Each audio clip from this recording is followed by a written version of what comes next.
Testing, testing, testing. What the frick? Test your microphone.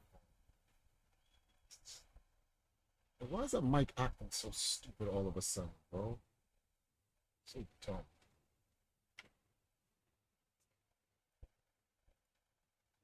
Um,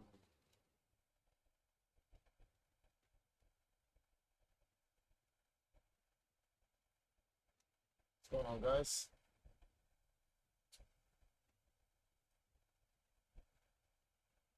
Testing, test. Oh, let me turn up that audio part. Bring it down. There's a new OBS update. First things first, let me refresh this. Then I need to make a second version of this. So I'm going to start that over there. Information. So I had promised you guys earlier in the month. So Triforce is officially 14 days late.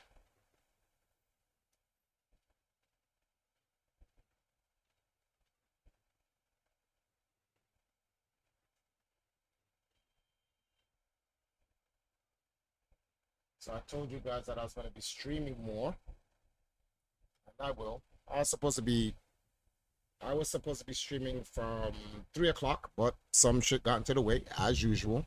So I found a way to what I'm gonna do. I'm gonna be playing some games, guys. Don't think that I'm not gonna be playing some games. I am, but like I'm gonna be streaming like every day.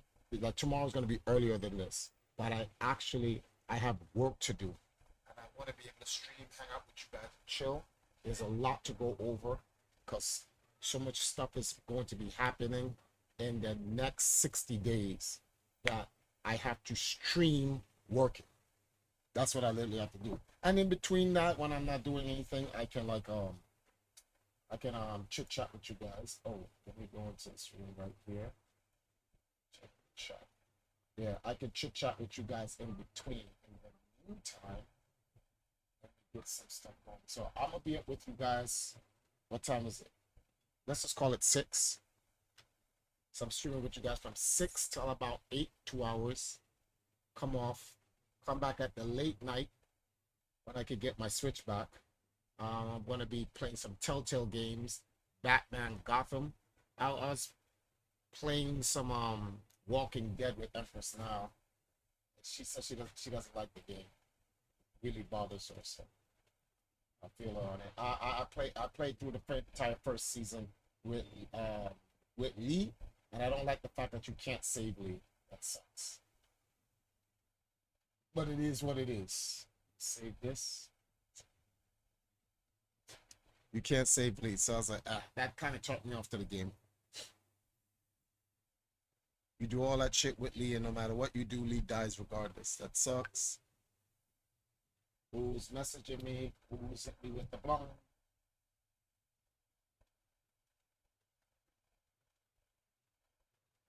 Actually, let me just leave this. Alrighty then. It's out there. Mute it. Drop top ox midday. Mic check good. Yeah, Nestor, what's going on? It's a midday stream. Well, it's actually a late day stream. I was supposed to be on at 3 o'clock, but some stuff came up and I had to deal with it. But tomorrow I'll be on a little bit even earlier, probably like even 2 o'clock. Um, if you guys are wondering what's going on with Zelda Triforce, real talk. Keep it real with y'all. This is gonna sound wild. I'm just not feeling Zelda for now. Just not feeling Zelda for now. It's not a bad thing. Just not feeling it right now. I I like the game. I just don't feel like playing it now. People are telling me, "Yo, Trump, get on and go play Zelda," and I'm like, "Yeah, but like, I don't feel." And there's a genuine reason why. There's a lot of shit going on. Um, in fact, I should change this title because that's what we're gonna talk about. The problem is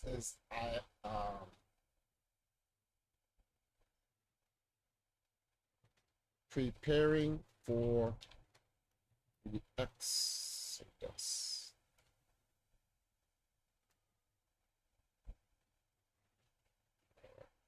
I have to get ready to move by the beginning of next year.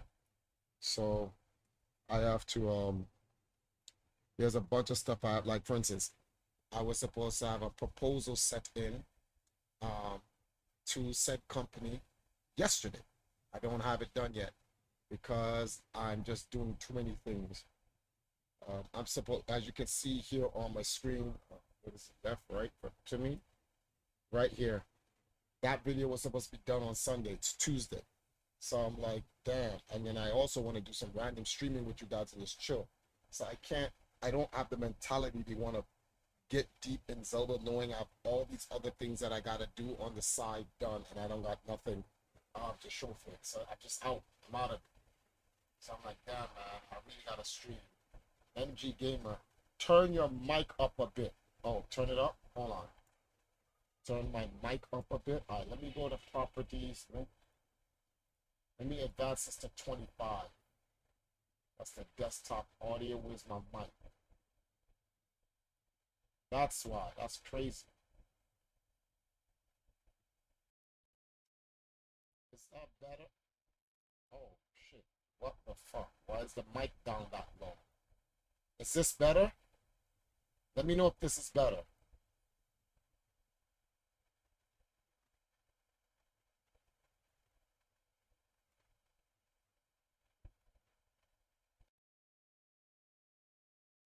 Okay, well, I'm glad it's better. What? Yo, OBS changed up or something? Hold on for a second, guys. We're gonna max that. Alright, so alright, I'm just gonna leave it alone because it looks like it's maxed already. You gonna play Super Mario RPG Triforce? If I can get the game, yeah. And that's another thing. I gotta move, guys. So like, I gotta raise money. I need to have $800,000 by January to move. We're gonna talk about it in details. I want you guys input on it. So I got a sponsor that's gonna give me half the money to get an arc for the Valkyries. So this will be called Valhalla Arc, the Valhalla Arc, not Valhalla. So, but you see where we're taking the concept from, the Valkyries, right? So it's gonna be yeah, the Valhalla Arc. There's another place in Norse mythology. Valhalla is one area, and then there's this other place. Crap. I saw it the other day. I'm like, oh, I can't forget this, and now I forgot it. So you have Midgard, which is Earth. You have what Fenrir is what they call it, Hell. And so okay, Valhalla is what? How much is that USD? Well, 800,000 is, let me see something. USD to JMB. What is 800,000 Jamaican dollars?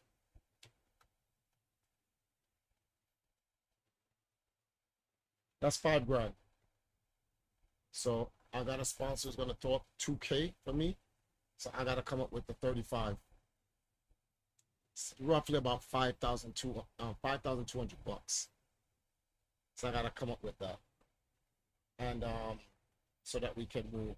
It's gonna be a 2-bedroom in a we're looking at a 2-bedroom in a, let me bring this closer to me.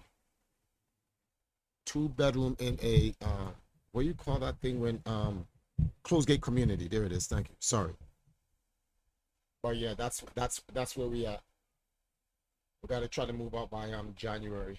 I'm trying to see if I could delay for some time, but I gotta get back to streaming. I'm coming up with a podcast. A lot of things have been going on in the background. Time is just flying. But when you're having fun and you want time to slow down or you're relaxing, no, when you're relaxing and you just want to have fun, time flies. when you're working and you need time to slow down because you need more time, time flies. When you're just androgynously working because of whatever, time slows down. It's like time, time got it out for you.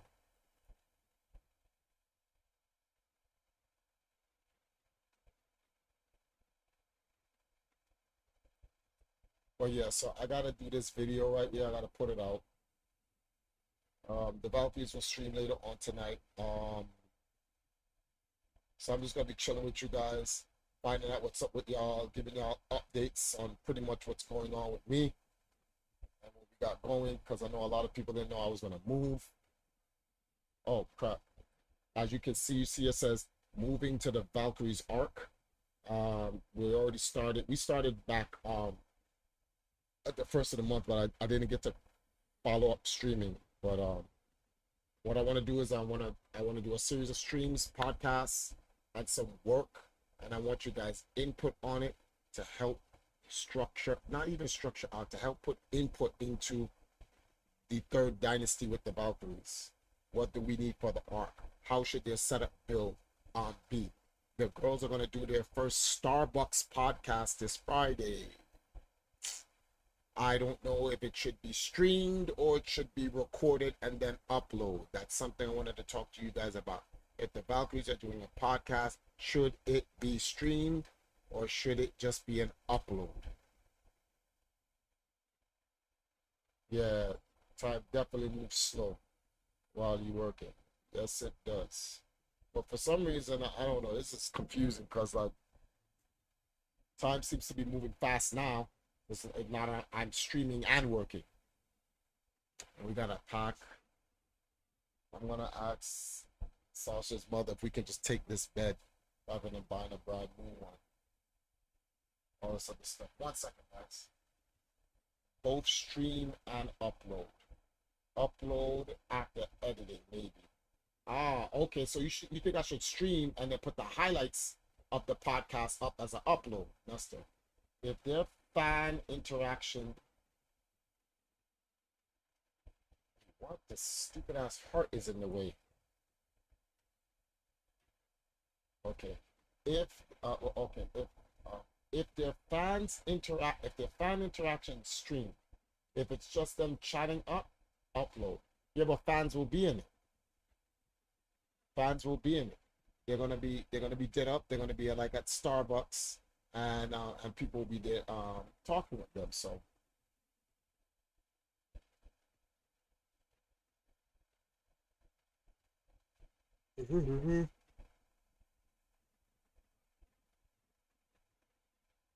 the way that light is set up, I'm gonna change the way that light is. Oh, maybe she can bring. Nah, that's gonna be too much shit for the Starbucks. I don't want them to start sending shit. Ah man, my brain is like stream then upload and I dropped up. I'm starting to think that is the way. That is the way. 1 second, guys.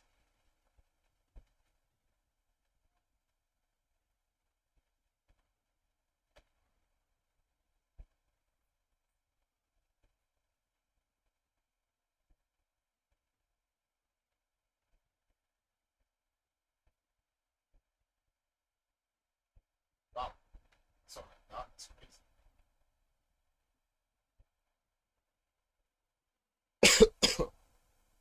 Alrighty then. Let's take a look at this. So we're at this part.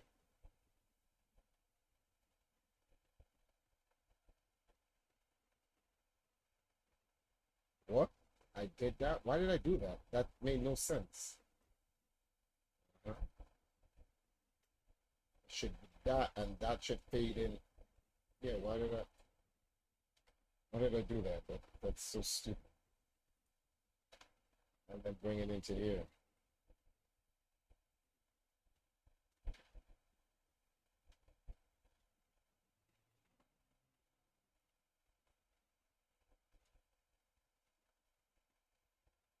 Yeah, that's way better. Alright. I forgot to grab something the other day. Where did you send it? Is that it? One file? This is it. Let me download this. Download. And stay here.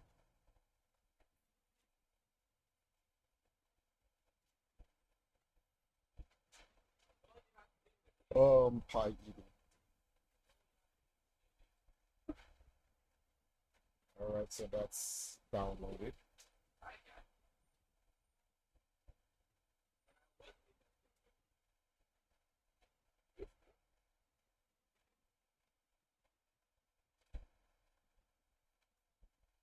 So yeah, I got my friend Stater bought me a bunch of games, the Walking Dead Telltale series and the Batman Telltale series, two of them anyway. So when I after I'm doing a majority of my work, I will be playing those games as well. Once I start getting everything back to normal, I get a lot of my work back. I'm gonna get back to Zelda, guys. Like I said, what's this guy's name? Storm. He helped me. He helped me.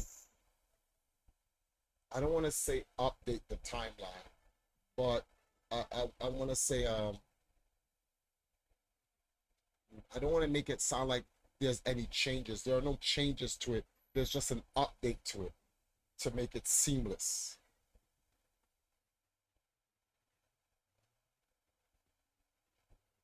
Okay. What? Minimize that.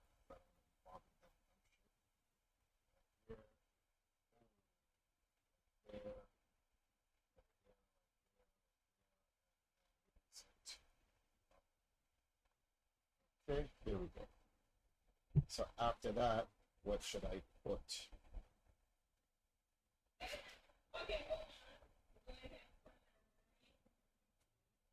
All right, did I put one eye up there already? Is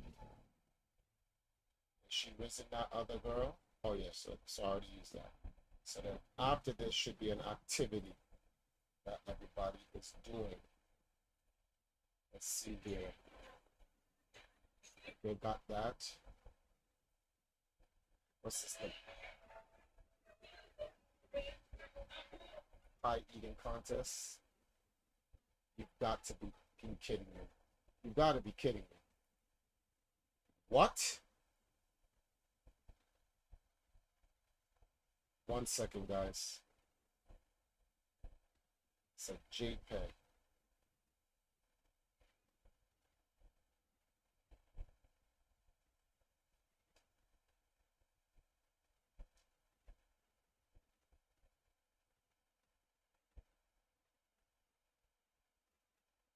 Oh boy.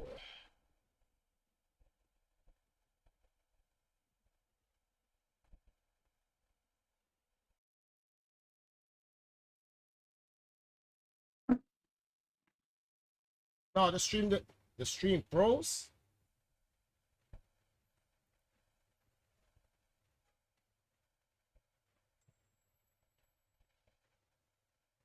Why is it lagging? On my screen, okay. I got a green bar, 0 frames dropped. Why is it acting like this then?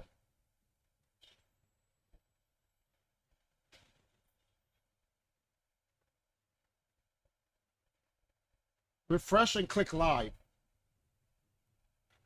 And hey Robin, what's up?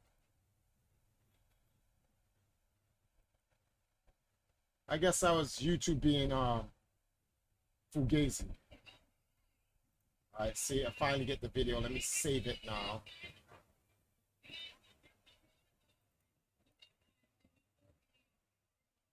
This is crazy. This is literally the only way I could kill two birds with one stone. Streaming and working at the same time.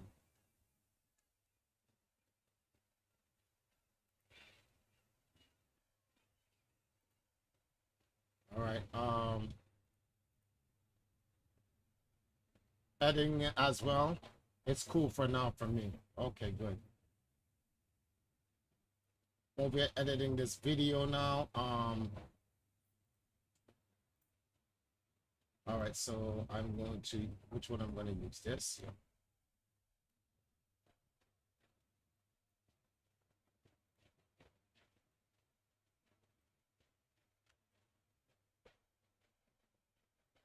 Let me see what is being said.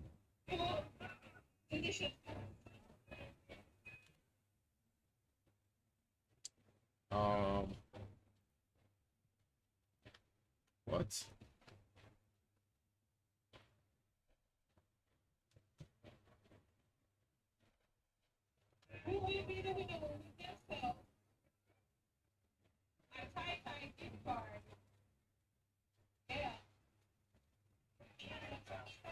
Oh, damn, we got all that nonsense going on in the background. Nope, gotta get rid of the whole audio.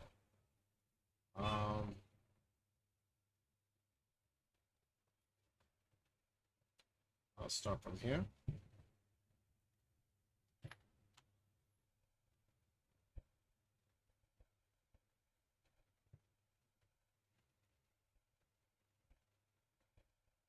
I would like to try to start the podcast for the Zelda timeline. I'd like to start that podcast before the year actually ends.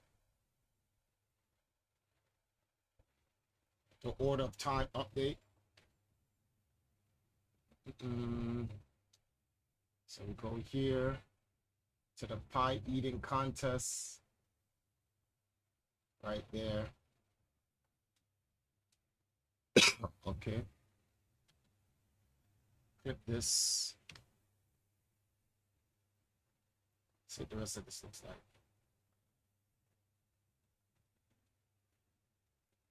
Nah, don't need it.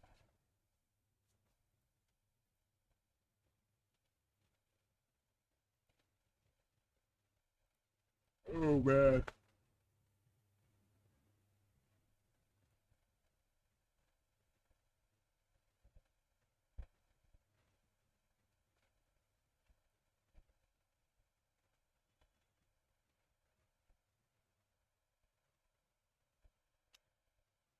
"35 minutes ago."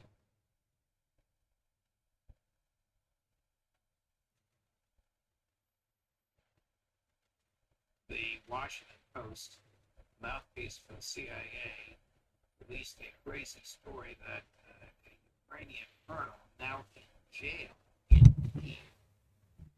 because of something dying in a botched effort to get a Russian pilot to detect facts of which, with which I'm unfamiliar. There he is, in a holding cell in a Kyiv court, claims that he was the orchestrator of the demolition of the Nord Stream pipe. This, of course, is absurd. Cy Hirsch doesn't give it any credibility at all, nor does anybody except those who slavishly follow the CIA. But why would the CIA release this now? Because they're trying to pull out from the war. Well, again, I think there's a lot of politics being attached to the Nord Stream pipeline destruction because winter is coming. And nations are once again called upon to reflect that they have insufficient gas supplies, that if there is a cold winter, they're in deep trouble. They're in deep trouble nonetheless because businesses are closing. Germany has another major car parts manufacturer laying off people right now, holiday season, just like everything else, bad time, because they can't afford to stay in business because the energy costs become prohibitive. Jobs are fleeing Germany, businesses are fleeing Germany, and there's a political problem. And if you're the German government, people are starting to ask the question, why did you let Joe Biden blow it up? Because remember, people have to keep this in mind. Joe Biden stood in the White House back in February of 2022 and told the assembled press right in front of Olaf Scholz that if Russia moves into Ukraine, the Nord Stream pipeline is going to be taken down. That was the President of the United States saying that. Here it is. Yeah. If Got the Russia receipts. invades, that means tanks and troops crossing the border of Ukraine again. Then there will be no longer a Nord Stream 2. We will bring an end to it. How will you do that exactly? Since the project and control of the project is within Germany's control. We will. I promise you, we'll be able to do it. Yeah. Receipts. camera didn't show, that standing next to him was his fool, the Chancellor of Germany, who said nothing. You said nothing. I mean, but this is the important thing here. The President of the United States said, we will do it. Now, that's the royal we. That means me, I, you, Americans are doing it. Nowhere in there did he say that a Ukrainian Special Forces colonel will lead a 6-person team of Ukrainians to Germany to rent a luxury boat and take it out there to do a Mission Impossible style deep diving attack on a pipeline. So, I mean, common sense has to literally kick in at some point in time. That Colonel, just I can correct the story. He denies it. He's been thrown under the bus by the Washington Post. He's actually said, I didn't have anything to do with that at all. But his name is being put out there.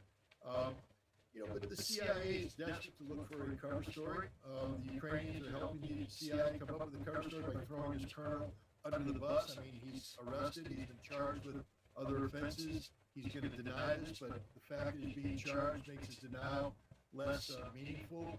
But, while Cyber's story, nobody knows, but, he's a Pulitzer Prize-winning reporter with a very good track record. And nobody's been able to contradict his story yet. They've come up with this harebrained, the Ukrainians did it thing. It's a ludicrous angle. There's no evidence to back this up. I mean, saying this colonel was involved, that's not evidence. That's just throwing a name out there to breathe life into the story. The fact of the matter is the President of the United States ordered this to be done. He said so. He said it himself. Why are we even talking about this? He said if Russia moves in tanks and troops into Ukraine, that pipeline will take out. We will do it. I promise you it will happen. End of story. I don't want to get too deep into the politics, but do you think this has something to do with the dispute between General Zelensky and President Zelensky and their dispute over Zelensky's realism that we're at a stalemate and Zelensky's fantasy and delusions that we can still beat the Russians? I mean, I don't know, because the timing of this, the timing of the Ukraine did it aspect of it, goes back to when we were actively seeking money and supporting the Ukrainian counteroffensive. And so, were we throwing Zelensky under the bus even back then? Some people might say yes. I think it's more, look, the CIA doesn't care about anybody but the CIA. And Cyber's story put them and, some covert aspects of the Department of Defense in a spotlight they didn't want. And so they ran with a cover story, regardless of the damage it does. They don't care about anything except protecting the CIA. You can bring on Mr. Devine, he will tell you that's the truth. The CIA takes care of the CIA before it takes care of anything else. A member of Prime Minister Netanyahu's cabinet by the name of Amichai Eliyahu recently gave a radio interview in Israel, which gave the distinct impression that the Netanyahu government has available to it and might consider, I think his phrase was, that's one way to do it, or that's one way, the use of nuclear weapons Yeah, I'm tired. I've been the last week on change is crazy, Robin. This may sound like a ridiculous question.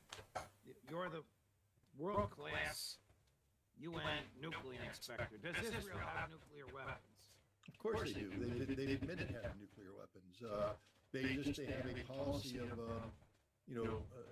deliberate ambiguity, meaning that they officially won't say we have the weapons until they do. For instance, in 2004, Prime Minister Ariel Sharon all but admitted that he put Israel in class of nuclear weapons states. 2006, Omer, the other Prime Minister came after him, did the same thing, spoke about Israel having nuclear power.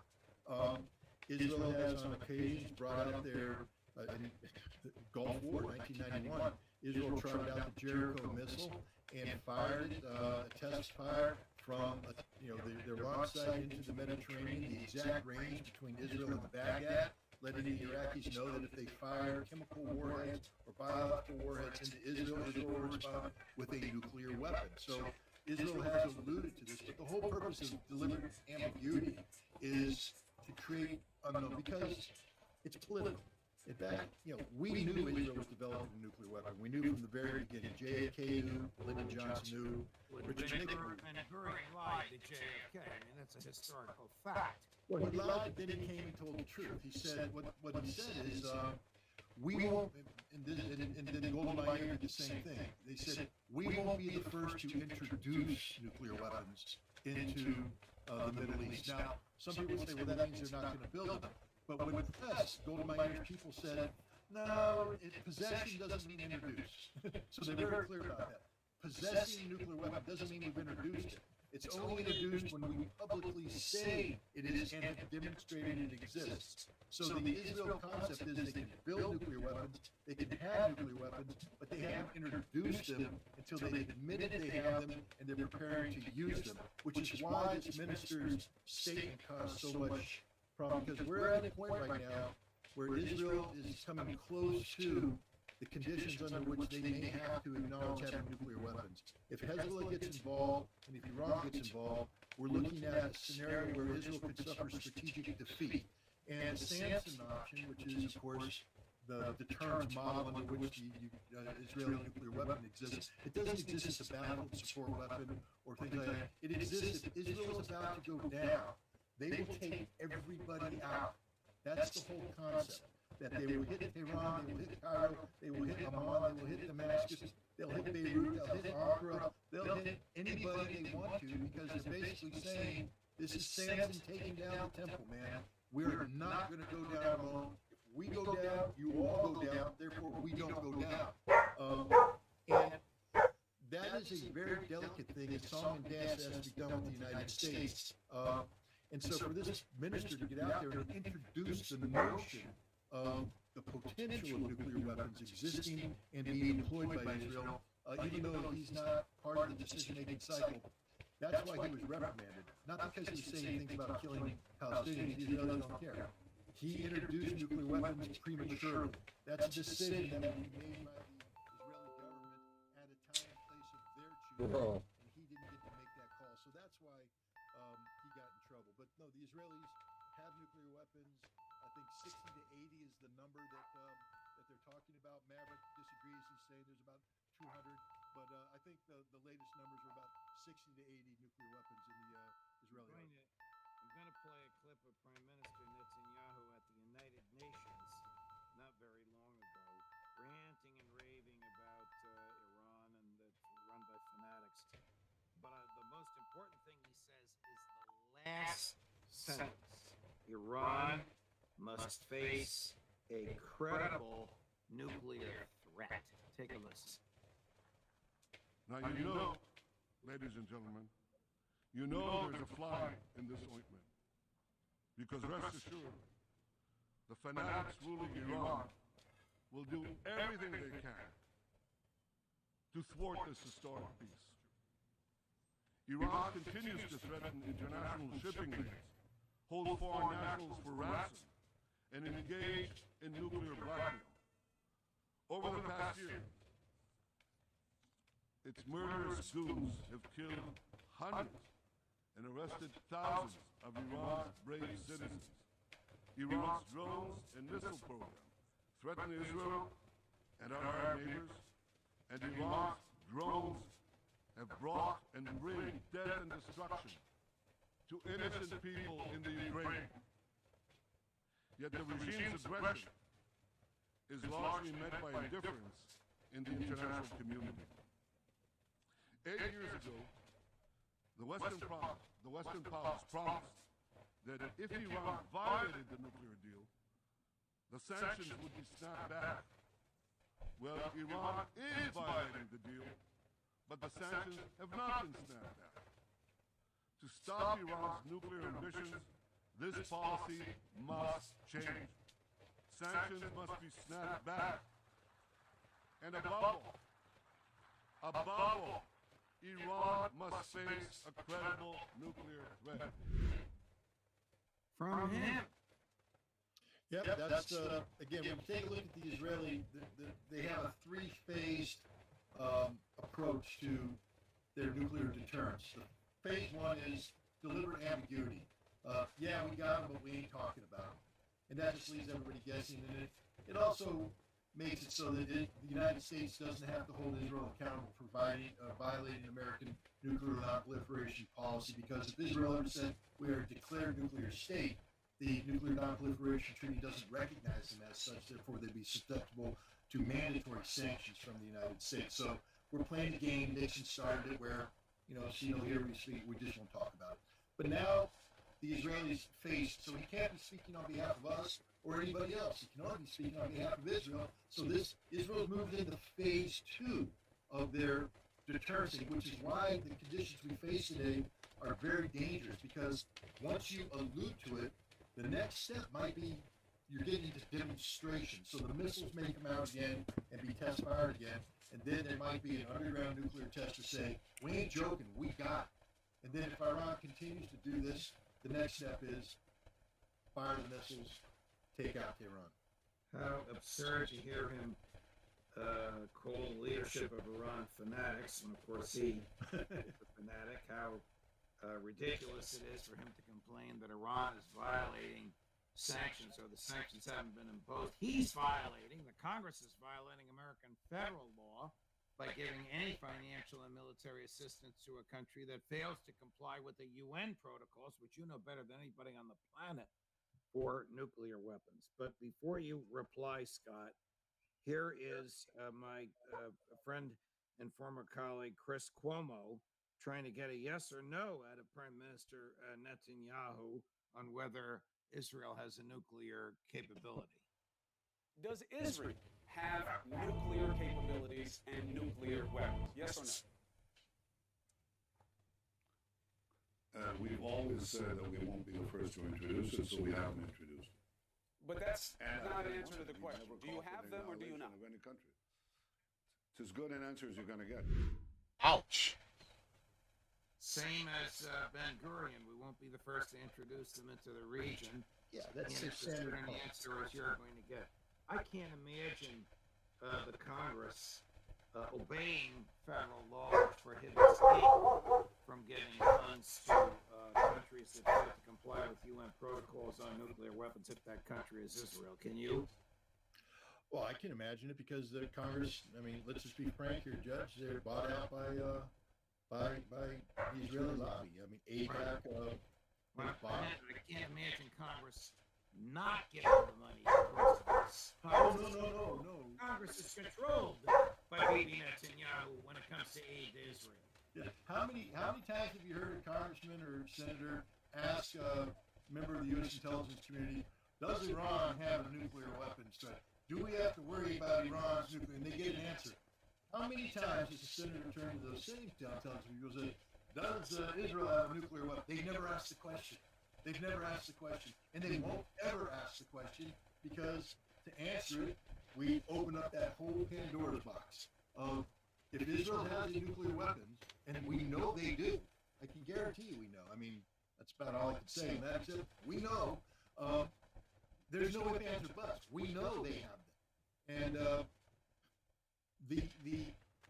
the fact is, they won't ask the question, because we are living a lie. Everything, just so people know, everything we're doing with Israel, everything we're doing is a violation of the United States Constitution, a violation.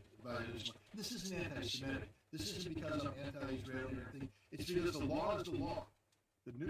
When Judge, again, correct me if I'm wrong, but the supremacy clause of the United Nations Constitution, or United States Constitution, is when we enter into a treaty that's been ratified by the United States Senate, because the law of the land. We are signatories of the Nuclear Non-Proliferation Treaty, which was not imposed on us. We wrote it, and we are therefore bound by it, but we're deliberately ignoring it in the case of Israel. Before we watched the clips of Prime Minister Netanyahu, you were talking about Israel's conventional military capabilities. Does Israel have the conventional military capability to fight a two-front war, one in Gaza and one on the West Bank against, or near the West Bank against Hezbollah? They have the potential to put over 500,000 troops in the field. And if you proportion these troops properly, for instance, you put 360,000 of them in the north against Hezbollah, and you put the others to protect the periphery.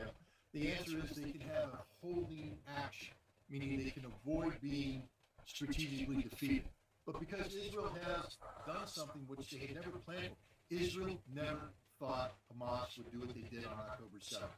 Israel did not have a contingency plan for what they're doing right now. This is an operation that's been made up on the fly with 300,000 reservists there doing something they never were prepared to do and absorbing military resources that should be up north. If Hezbollah comes across, there is not sufficient military power there to hold Hezbollah back. Hezbollah could very well score a strategic victory against Israel that makes what happened on October 7th pale in comparison. How badly is the IDF sustaining casualties compared to the casualties they're inflicting on Hamas, not on Palestinian civilians? No, I mean, Israel is not suffering catastrophic losses of personnel, at least that they've admitted. They're up to 46 dead. That's a lot. I agree. Everybody should grieve for families who lost loved ones, even if you don't agree with the cause. Nobody wants people to die. But these aren't catastrophic losses. They're considerable.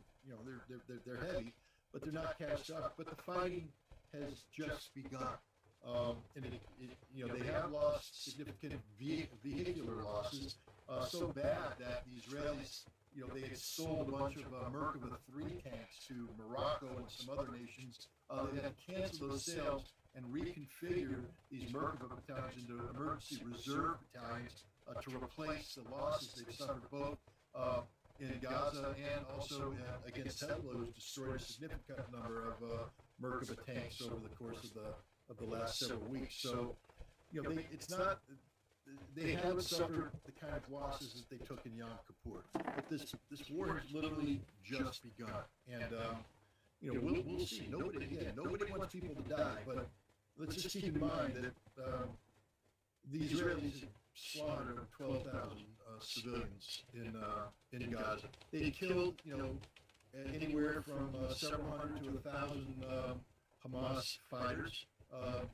But Hamas still has tens of thousands of fighters left who are operating from tunnels, and it's going to be a very difficult fight for the Israelis. What is Prime Minister Netanyahu's goal in Gaza? I mean, it's not a just peace. It's an obliteration, is it not? It's not even the rescue of the hostages, is it? Let's be very honest about this. What is Benjamin Netanyahu's goal in Gaza? His political survival. This is a man who was already walking on thin ice before October 7th by rewriting Israeli basic law to take control of the judiciary, prevent him from going to jail on charges of corruption. Hundreds of thousands of Israelis were in the street protesting against that. Now he's the commander, Mr. Security, by the way. He's the guy who said, I'm the guy that Israel turns to be secure. He failed on October 7th, an egregious failure, the worst security failure in the history of Israel under his watch. Under normal conditions, he'd be out on the street, and so would his cabinet, and so would his government.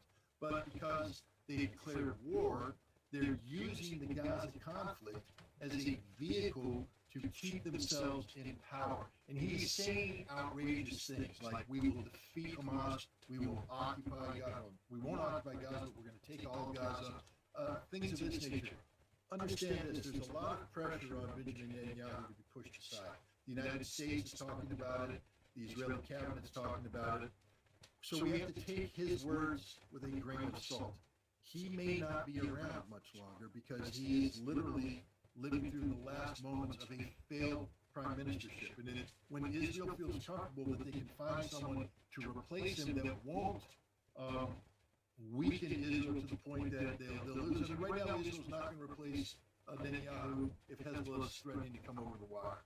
But, if things calm down, stabilize, I can guarantee you that he's out. So everything he says is irrelevant because this war was started with Netanyahu in the driver's seat. It won't end with Netanyahu in the driver's seat.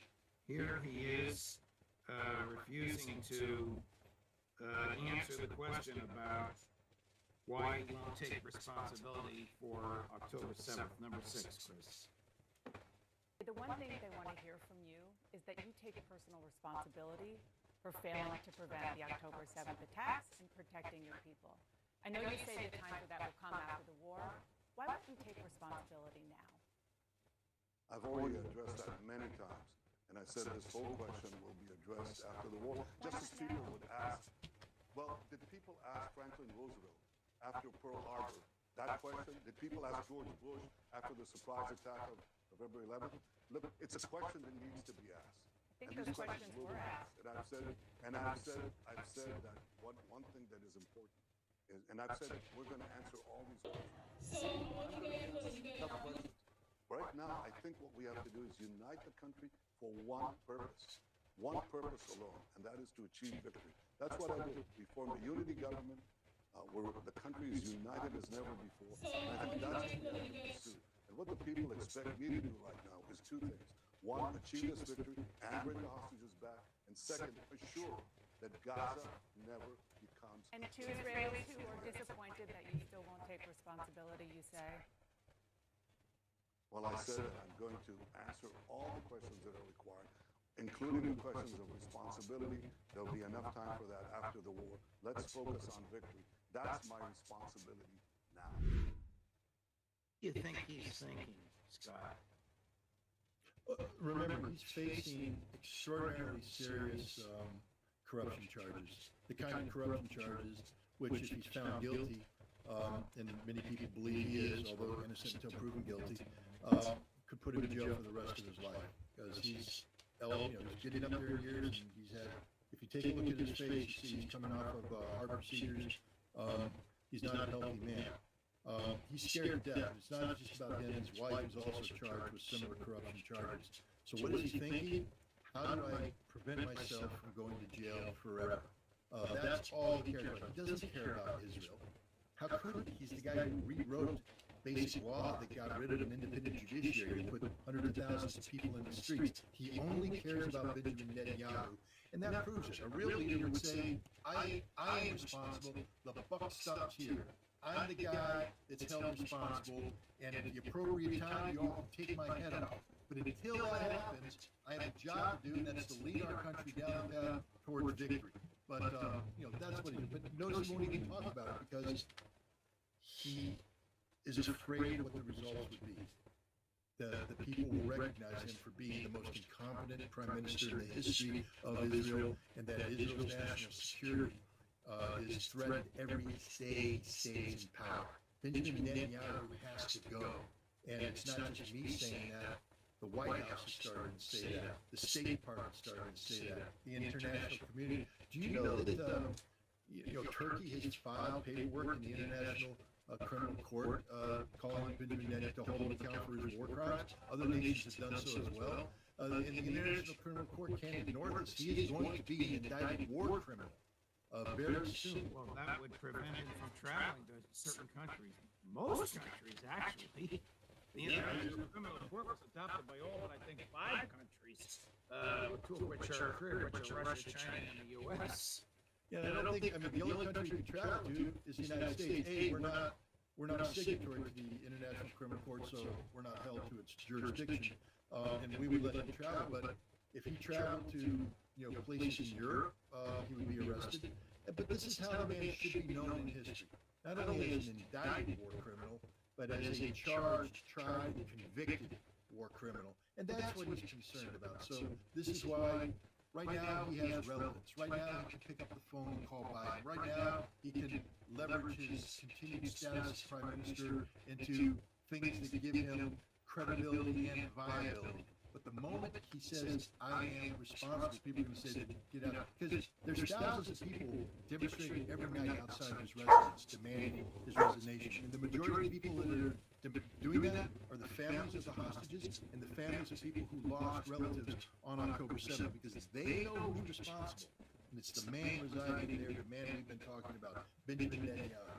Here's what he said, cut 1, Chris. When he was asked to respond to the accusations of war crimes. The UN High Commissioner for Human Rights said just this morning that while Hamas has committed war crimes, the collective punishment by Israel's Palestinian civilians amounts also to a war crime. Can you definitively say right now that Israel is not breaking international law? Yes, I can say that what the commissioner said is hogwash. Not a very compelling. Hey, X Gaming. You look a lot different from your last time I saw you. I have no check. Law, he likes to cite it often, especially when holding Iran to account. But he knows what collective punishment is. Oh my He also knows goodness. the United States and Europe have collectively turned a blind eye to it. In Who would 2006, actually? became the official party of the Israeli Oh my! Committee Hold on, to Return guys. to God, named after a West Beirut suburb, Dahia, which was leveled by the Israelis, not because Hezbollah was hiding everything. It was collective punishment. They said, because Hezbollah is fighting us successfully in the hills, we will level Western Beirut, and they did. And then they leveled towns and villages, murdering Lebanese civilians. And and then in 2010 or 2008, they used the same principle against the Gazans, and they've been using it ever since. It is the state official policy of Israel to embark on collective punishment of innocent civilians. They acknowledge it in writing. There's no doubt about it. If you took their written policy to any court where the jurisdiction of international humanitarian law is in play, it is an automatic finding of guilt because you can't argue it away. And we're not even having the discussion about distinction and proportionality. You are 100% correct. Collective punishment is by definition a war crime. If there's such a thing as summary judgment in a criminal case, this would be the case for it. Scott, what is on your shoulders now? Well, mine is Maverick's cat best friend, Luna. And if I try to intervene, I'm afraid she will create a storm, so I'm trying to quietly just let this. We're done. We're done, Scott. Thank you so much. Thank you for your time. Thank you for your passion. Thank you for your insight and for all the information you bring to us. Thank you very much. All the best, my friend. Thanks. Whew. Great afternoon. I thank you again for the numbers. We're up to 234,000. Our goal of subscriptions. Our goal is 250,000 by Christmas. One of the regular writers said 1 million by Christmas 2025. Let's see what the world is like as we approach it. Judge Napolitano for Judging Freedom. Peace on. What's up?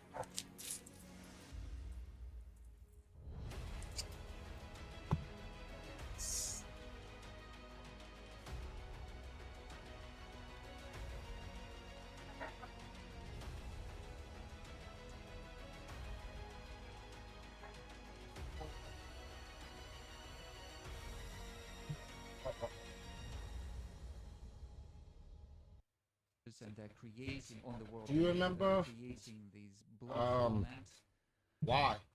They are trying to expand NATO in Asia. Why would you want to remember that, X Gaming? Asia, they are trying to break an open and inclusive infrastructure of cooperation.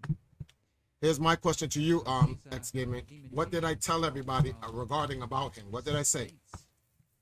For their own development and force them to take on certain obligations. So this is just a stealing of a certain part of their sovereignty, and then certain solutions or decisions are being imposed on these countries in economic sphere and in defense and so on. And we see this between the US and Europe. I don't have to explain this, but if you want me to explain it, after this introductory word, I can expand on this. They're trying to replace international international law with rules or codes. What are these rules? Who are they invented by? It's unclear. This is just nonsense. They are trying to implement in the consciousness of millions of people that you have to live according to rules. What rules? And if you allow our Western colleagues, especially from the US, they are arbitrarily setting these rules, and they are also teaching others how to behave, how to follow these rules, and they are presenting it in a very brazen way. It's just this manifestation of this colonial thinking. We constantly hear that you must, you have to. We are seriously warning you. Who are you? What right do you have to warn anyone?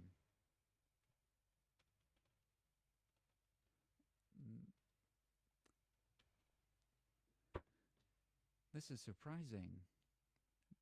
Maybe those who say this, maybe you have to get rid of this arrogance and stop behaving like this towards international community. Those who understand their own interests, they understand their own rights to, and maybe you have to get rid of this colonial thinking. What the hell am I listening You to? have to, Bruh, you have to. you sound not dead. That was start with Douglas McGregor.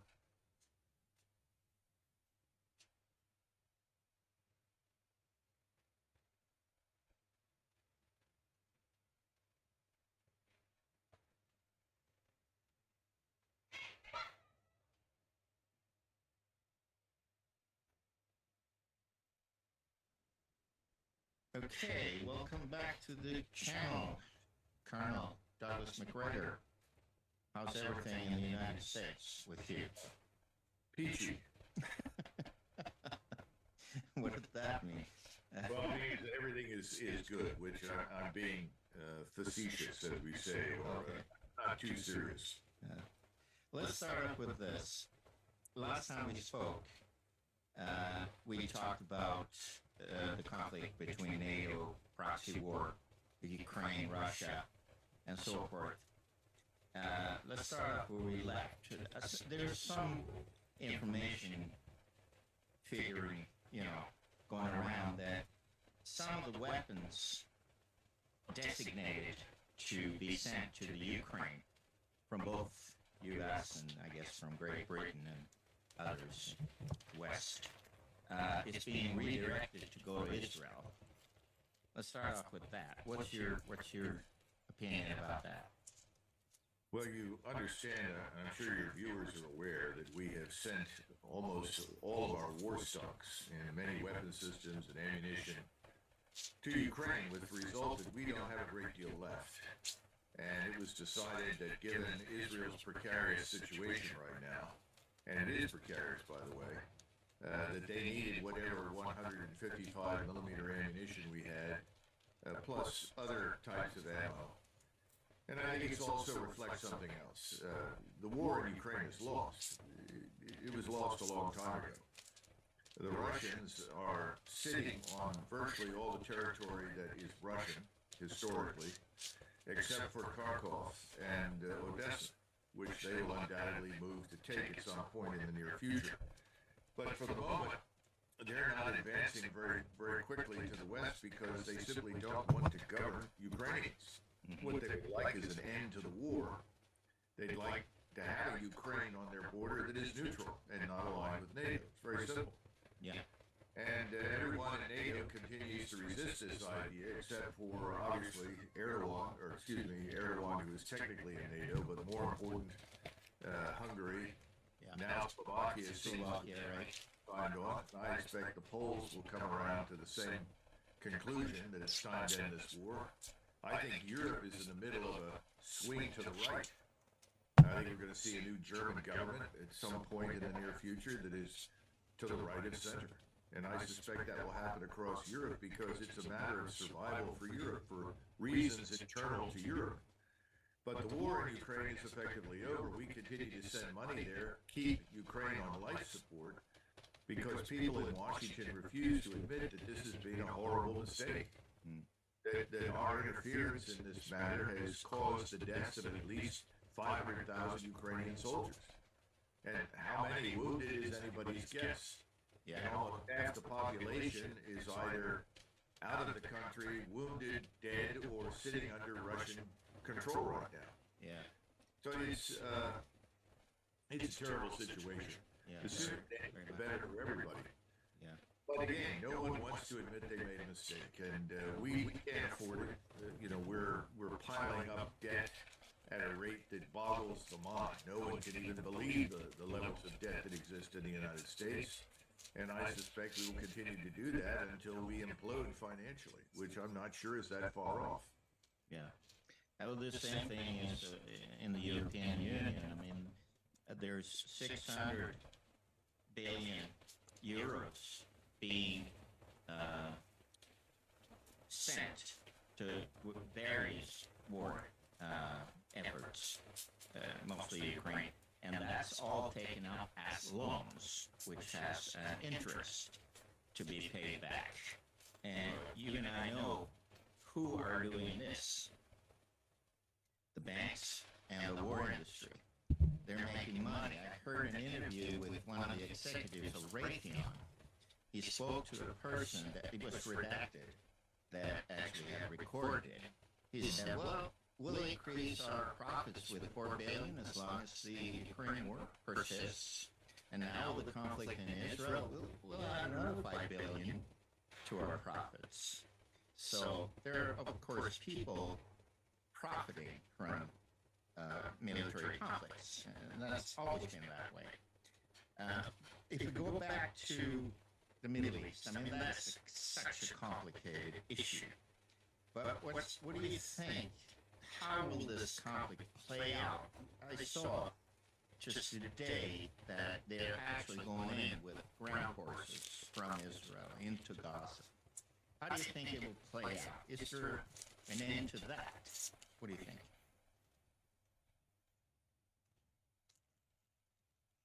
This is the time to strike decisively against Hamas, based on the excesses of Hamas's behavior when it attacked Israel on the 7th of October.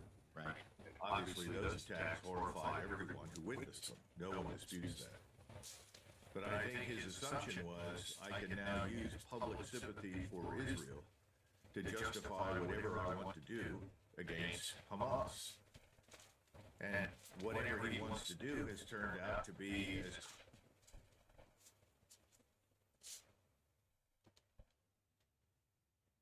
his view is, this is the time. But I think his assumption was, I can now use public sympathy for Israel to justify whatever I want to do against Hamas. And whatever he wants to do has turned out to be as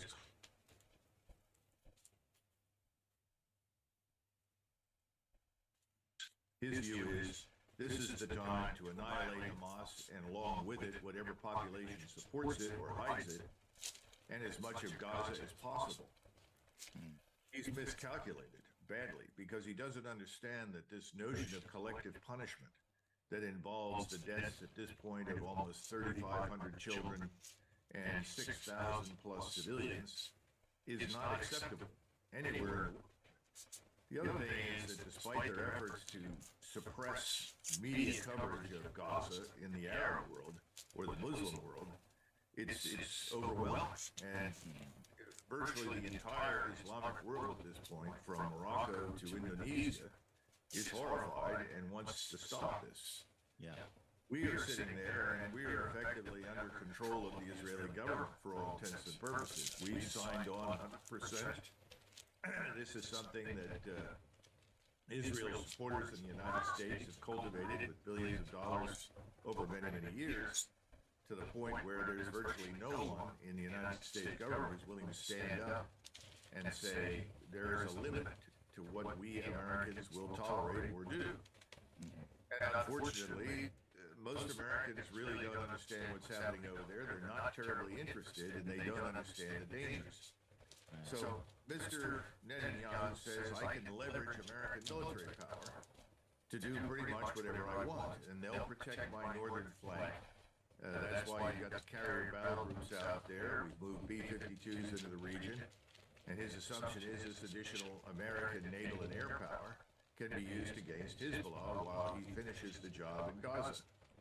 There are problems with these assumptions. First of all, this is not the Middle East of 1973, the last time the Israelis fought a really major war in the region. At that point in time, literacy in Egypt was perhaps 40%. The ability to master and employ technology was minimal. The situation in Jordan was a little better, but not much. And of course, Syria failed miserably because it too lacked the technical skills and the ability to do a great deal. He's no longer dealing with just his neighbors. Now he has to confront the real possibility that Turkey could actually attack Israel. Exactly. And Israelis have not taken that seriously. I think numbers of Israelis regard Mr. Erdogan, as frankly many in Washington, as a blowhard. I think that's a very serious mistake. I think that Mr. Erdogan may be many things, and certainly a very clever political figure who knows how to navigate the tough waters of the Middle East and Europe, but he is not a blowhard. And the Turkish armed forces are exceptional. They're tough, they're well equipped, and the population itself is overwhelmingly in support of action against Israel.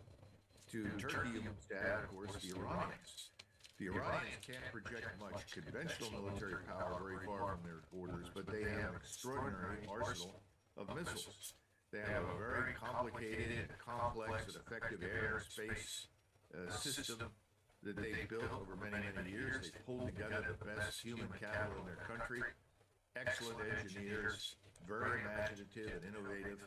They pose a real threat to the Israelis. If you look at the range of their weapons, their theater ballistic missiles, which are now very accurate and very lethal, the number in the hundreds can reach out to about 1,200 miles. Yeah. 1,200 miles more than sufficiently covers Israel. And Israel can turn to its Iron Dome, but any air and missile defense system can be overwhelmed by numbers of missiles hurled at. Yeah. We haven't even talked about the missiles and rockets that Hamas can obviously fire that would absolutely destroy northern Israel. So my concern very early on was that Mr. Netanyahu and his government have miscalculated. They don't realize that the entire region is now united against them. I mean, you have the two great Islamic powers, Sunni Turkey and Shiite Iran, who under normal circumstances are almost at each other's throats, who now are willing to cooperate to destroy Israel. Yeah. I've been urging people in the United States to come to terms with this reality, particularly in Washington, because Israel could ultimately emerge from this war in ruins and effectively cease to exist. Yeah. And I don't think anybody understands that. Israel's very survival as a nation on the map in the region is open to question now, which was not true in the past. However serious the odds were against Israel, Israel enjoyed enormous advantages in terms of its technology, its human capital, and of course American backing. We too are very limited. The problem in the United States is that people have not come to terms with the reality that this is not 1991. Not only do we not have the forces that we had in 1991, we have really deteriorated dramatically in terms of our military power. In trouble recruiting for our armed forces for reasons that are internal to the United States. People are unhappy with these diversity, inclusion, multicultural programs with which you are familiar. Yes. So, Americans, red-blooded Americans have said, to hell with this, I don't want to be part of it. So it's very hard to recruit. And of course, demographically, our population has changed. So we're probably on a good day, if we're lucky in terms of sheer numbers, we're 60% Americans of European extraction. And back in 1991, we were probably 85% or 80% Americans of European extraction. So immigration, legal and illegal, has had a profound impact here. Yeah. We no longer have a body of Americans who can agree on very much. In fact, we're divided here in the United States. Yeah. So I have bad feelings about this. I think Israel has picked the wrong time to attack and try to eliminate the people in Gaza. I think it's going to back badly. We haven't even mentioned Egypt. Yeah. Egypt is so important because Egypt has maintained good relations with Israel. Yeah. And they also have control over Storm, those what up? now. Yeah, of course. Yeah. Well, we have to reckon that once this thing blows up regionally, we'll lose access to both the Strait No, of it's Hormuz and to the Suez Canal. And you know, back in every the month, days in 20% America, of the we world's used to like oil quarter supply water. In is Jamaica, passing it's through called the bag Straits of water, Hormuz, and I was just 25% enjoying a little of bag the juice. world's liquefied natural gas supply moves through those straits. Bottom line is, there's no good news here for us. No. We don't benefit at all. The United States and Europe at severe risk of all of this. And then, of course, your very large Muslim populations in your country are a catalyst for real conflict because they are universally allied or aligned with their co-religionists, if you want to call them that, in the Middle East and Africa.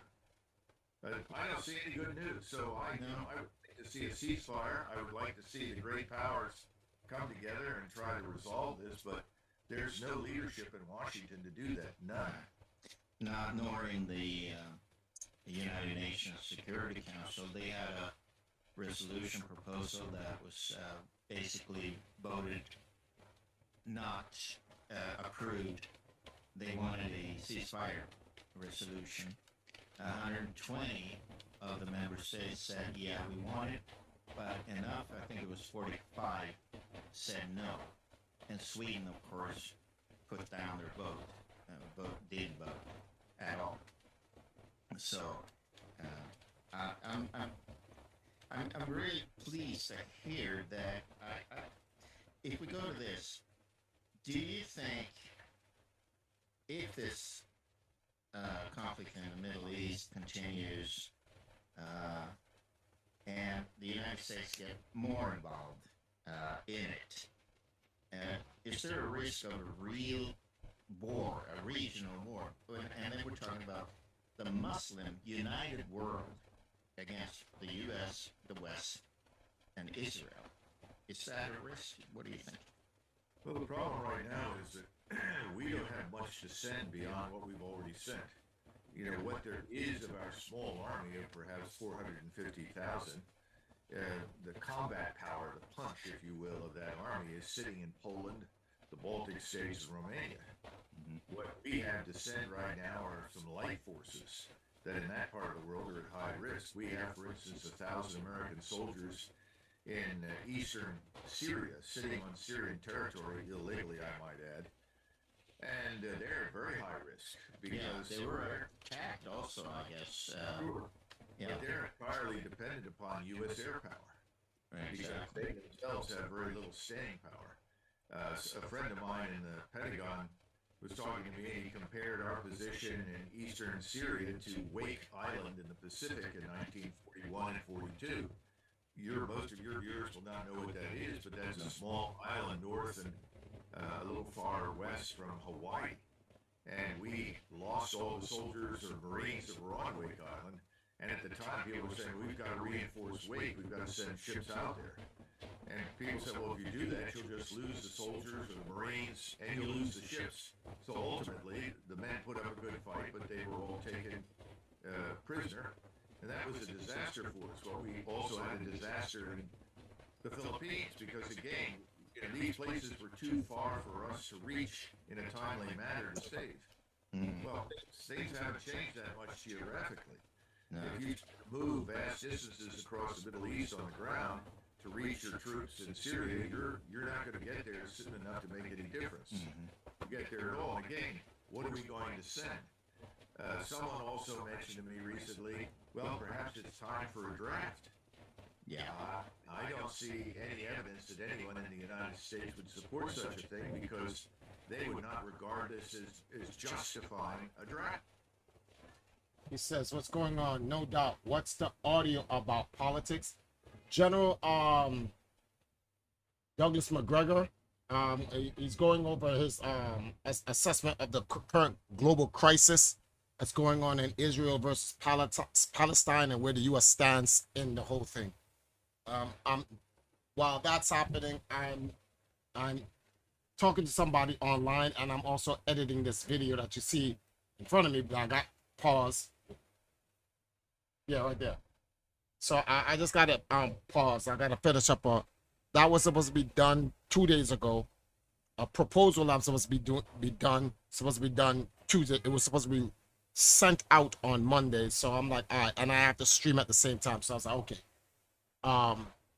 In order for me to do all this at one time, I'll have to stream. I'll have to stream me working to catch up to my work. It's one of the main reasons why I haven't been back on streaming playing video games, because it's like I'm so stressed out because of all the back work I had, because I don't have a job. So everything I have to always do, I always have to do content creation, odd jobs, and side work to make money, to live. That's literally what I gotta do. I have to do gigs to live. People say go get a job, but they don't understand me working a job. Let me give you an example. We did the girls went out and they did an event. They did not a cosplay. It was a Korean dance event last month, and the girls got paid $500 for that. That's 78,000 Jamaican dollars. It would require you to work at a call center in Ibex here in Jamaica, to work a month and a half, 40 hours a week, to make that 78,000 that those girls went out and did a dance gig to. So yes, on a monthly basis, people are making anywhere between $400 to $500 a month to live working at a call center. So if I went out and got a quote unquote job, there'd be nothing. Yo, where's Triforce? Gone. I'd be working for $3 an hour and living in worse conditions than this. So that's why when people donate and they'll be like, yo, your Triforce here's $10 or whatever, you guys don't know, you really don't know how powerful the US dollar is. Go on to Google, type in JMD versus to USD. A currency thing is gonna come up. Put in $1 and you're gonna see what $1 is to Jamaica. You're gonna be like, wait, what the fuck? I'm like, yeah. So I have to try to focus on doing things that generates US money for me to live in Jamaica.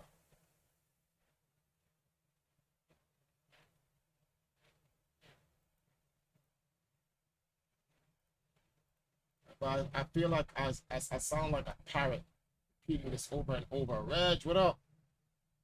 So copy that. You gotta do what you gotta do. I know you and the Valkyries are grinding. Yeah, we grinding, bro. We out here.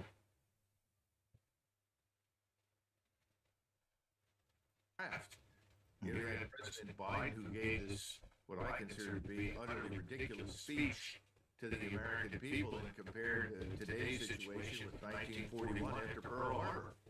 Yeah. It was as though this is the great moment. We Americans can do anything. We can spend as we need. We can afford everything. And we are invincible and invulnerable. Well, I've got news for everybody. We're not. And then, of course, right, there's more talk right now about attacking Iran than there is about Israel, Hamas, and Hezbollah. Yeah. And we're talking about, as we say in English, putting the cart in front of the horse. There's this passion in Washington for war with Iran. And again, Iran is not the Iran of 30 years ago. No. Iran is much more capable now, and behind Iran stands Russia. Yeah. Russia is not going to abandon Iran. They're not going to sit still and just observe this. This is something else we don't get. They're not going to allow it. And, the Russians will counsel restraint. I think President Putin has already done that with Mr. Erdogan. But the Russians aren't going to throw themselves in front of the on-Russian train. They're going to say, well, this is happening, and we're not going to allow certain things that are in our interest to happen. In other words, we won't let the Americans destroy all these countries. Then standing behind Russia is China, whose principal goal is not war, but to do business. And China is desperately trying to expand this One Belt, One Road project. Right. We portray As China as always, this aggressive military have power. you in thought and prayers. The Chinese And fought not for their very lives I on want as well. commerce. Well, let me pause this for a second. Let me give you an update, bro. So I got a sponsor that's helping me to who that? Somebody came in here? It's Monkey. Hey Monkey, what up? What's Yeah, I'm chilling. I was explaining to Storm that we have to get ready to move later on, pretty much January of next year. We got a sponsors putting in half of the $5,000 I need to move. So for the next 60 days, I got to start streaming and doing whatever I can to raise money to get the other half so that we can move to the Valhalla Arc. Question: do you know what? Crap. There are certain locations in the Valkyrie lore with like Odin.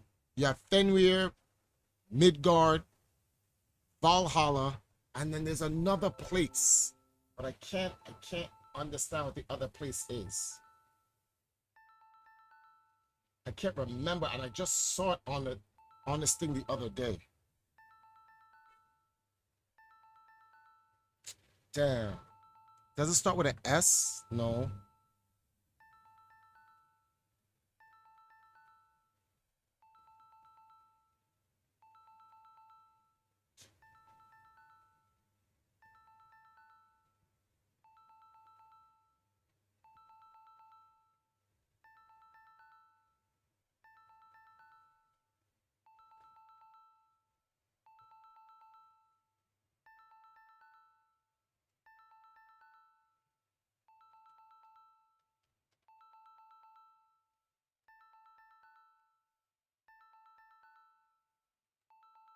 Hang on for a sec. I gotta take a call. Damn. This is crazy, man. I can't even stream because I have something else going on, and it's like, oh man, this is just so stressful, man. This is just so stressful. I can never do it. I don't have no time for myself. I can imagine. Nah, man, fuck that. I'm just gonna have to take charge of my fucking life. Some other people have to just understand they're not the only people walking on the face of the earth. Like, there's other people who are trying out here to live. We don't have the benefits that some first worlders have. We just don't. And time is time. I can't lose time. Time is far more important than money. He was the last one you were talking about. What happened? The other one you were talking about, Salventine. Sabo? I can't say it. No, not Salvenheim. That's not it. It's like a place where Odin is at.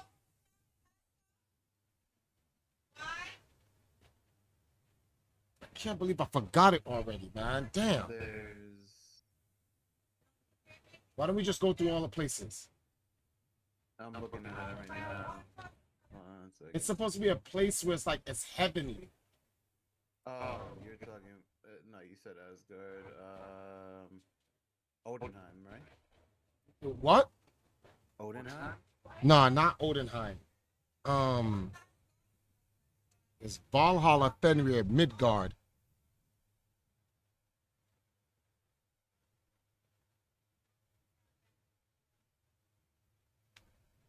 Trying to, damn. Let me Google it. Trying to find out what we. Asgard. Asgard. Thank you. It's not no S, it's an A. The hell is wrong with me? So yeah, I'm trying to come up with a name for the Valkyrie's new place. Should it be called the Valhalla Arc, or should it be, which is like a play on the word Valhalla and the Valkyries, or should we name it something closer to like Asgard?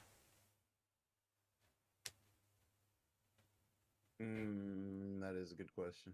That is the question, my good sir. It is Asgard. Yeah, they were both. Valhalla was technically in Asgard. So. Oh, Valhalla is in Asgard.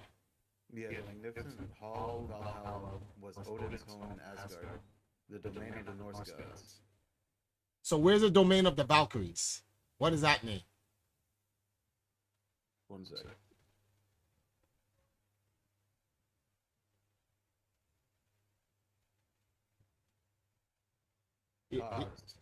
Huh?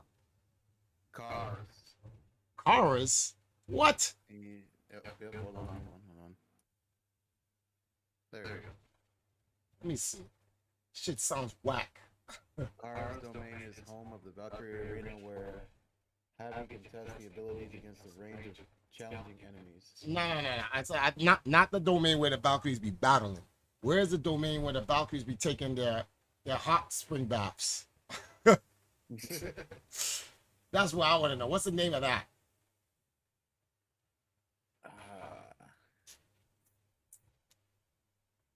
Where the area where the Valkyries rest.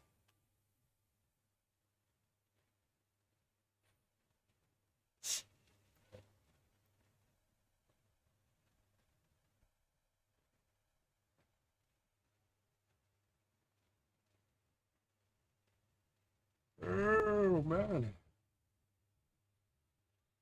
I had no idea. So here is my name. It says Valhalla is cool. It immediately kind of brings up more like God shit, God worship. Like there's not really a particular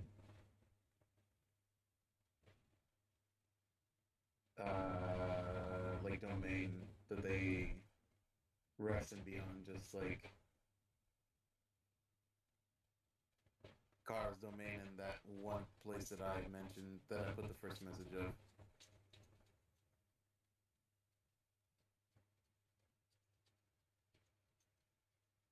Salvalheim? I can't even say that shit.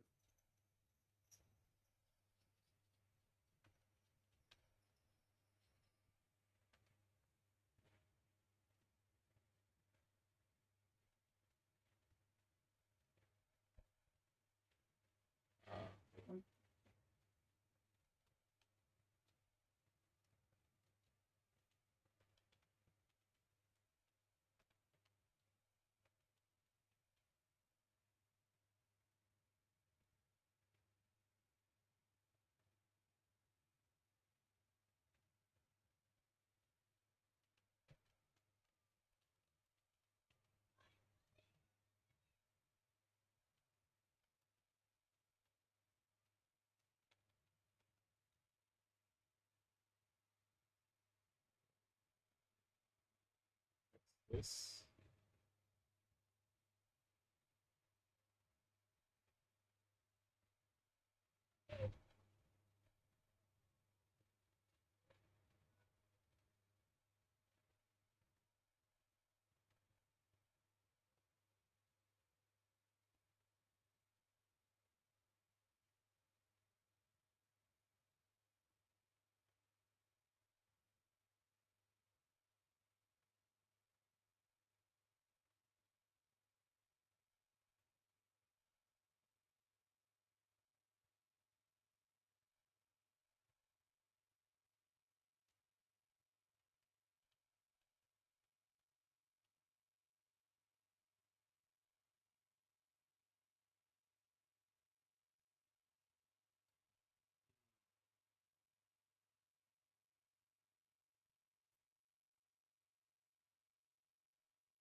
Gary, what's going on?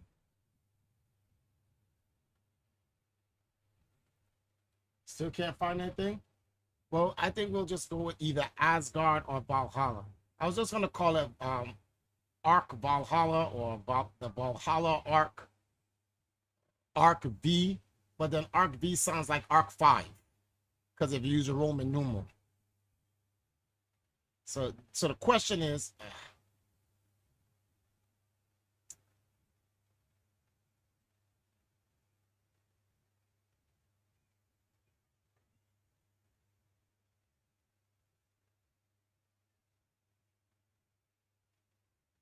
Asgard, how would I even apply Asgard to the Arc?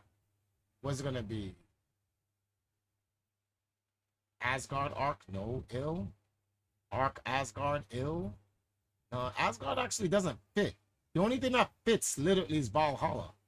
I even was thinking about just calling it the Valhalla Arc, not like the Valhalla Arc. Like it's pronounced that way, the Valhalla Arc. So it's not Valhalla, it's Valhalla and then the word Arc. What do you think about that? The Valhalla Arc. Let me write it in the chat. Let me see how it looks. Valhalla. Oh.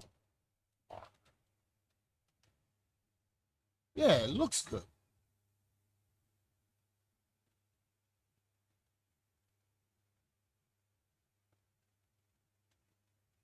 Oh, but people are gonna pronounce that as Valhall. It actually should. It should actually be spelled like that. The Valhall arc. No, one L.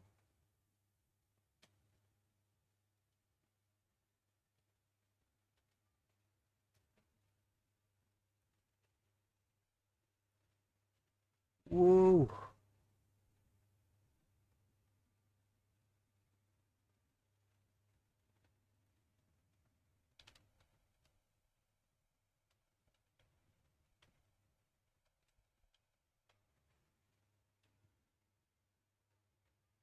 Question, guys. How do you get a remote job? How can I get a job from the United States and work remotely from here in Jamaica? That's a tough one. Everybody's kind of been going back to actual like into work. A lot of jobs reverted back for some dumbass reason. Shadow Master, what's going on?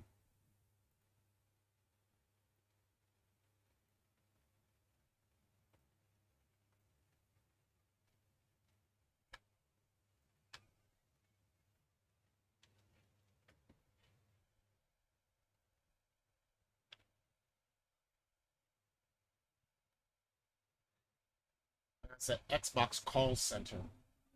Yeah, as if that could be the case.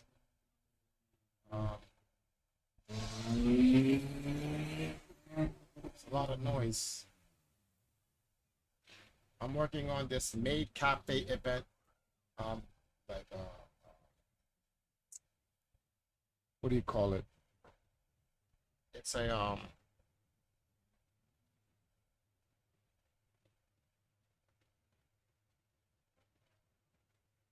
it's this event that was put together by the anime nerds of Jamaica. The Valkyries went there and played as maids and stuff.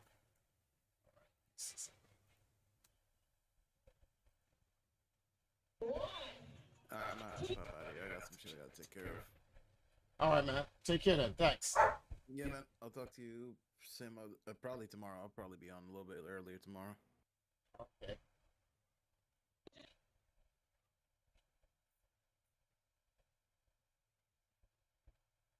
Right then, I don't want to use that. We're gonna use this. Oh, so where's the guys? What is this? I never got that. I never got the nickname. Is this? Oh, no, that's. Nope.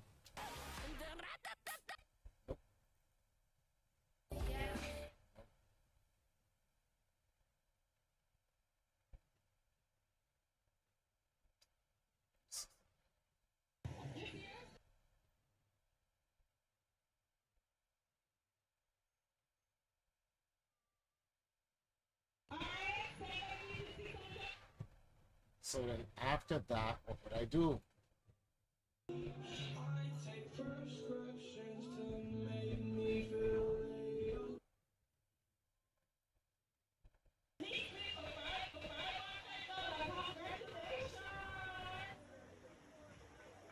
Nope, that's just a random look at the screen.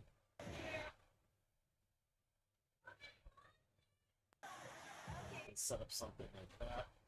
Or maybe I should even...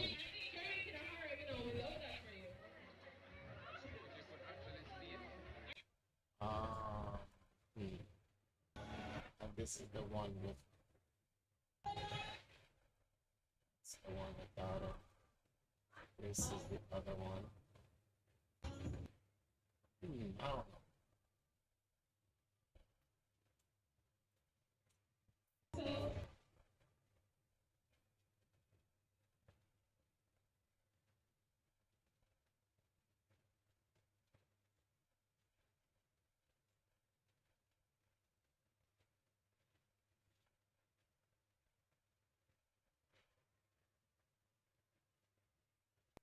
I could use this part though. Where's that? What was I using? Okay.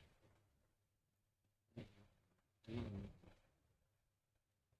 And this is a 2-minute video so far, yeah. So we can try to bring it to an end soon.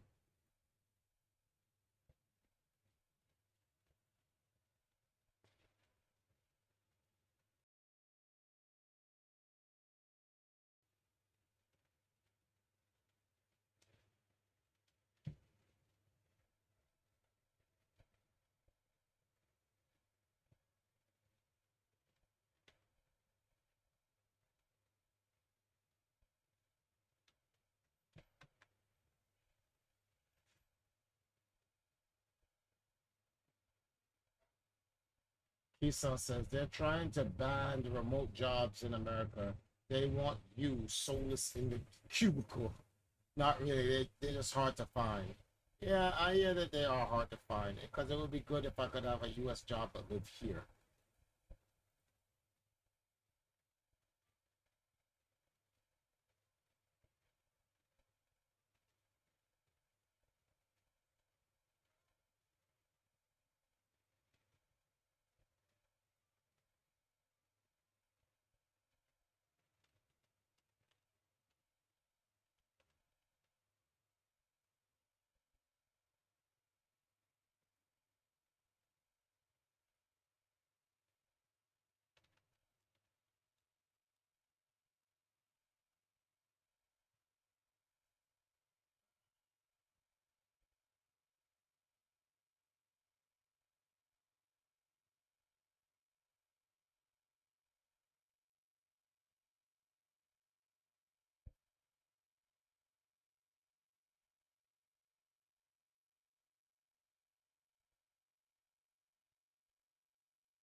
Perhaps Comcast, Xfinity may have some remote jobs.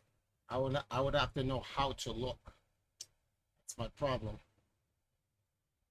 I wouldn't know where to go or how to look. Like, I guess I could just go to the website, go to the contact us or the job section, see if they have it. I'll check that out.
Sorry, guys. Something was on my mind for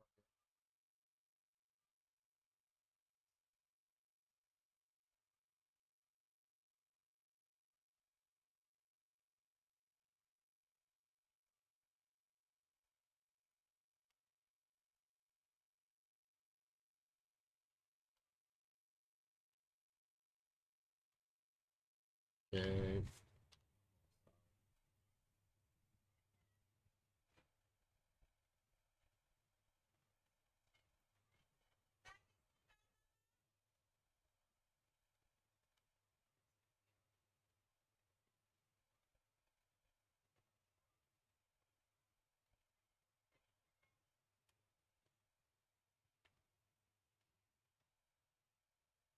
What?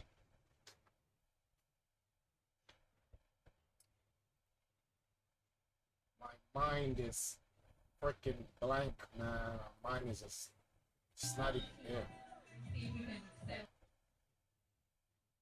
Mine is not even there, bro.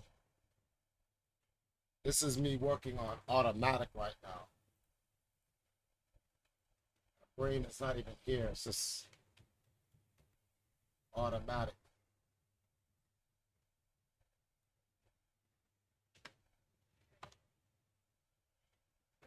Here it's wet. Brain is wet.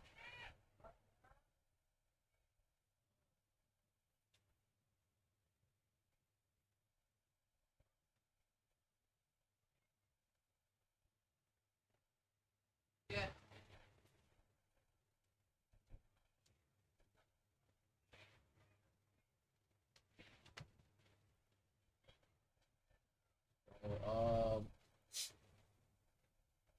I'm gonna get ready to end the stream in about 30 more minutes.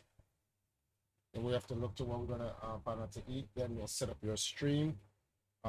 Sorry, state she's not coming. She's going to work instead.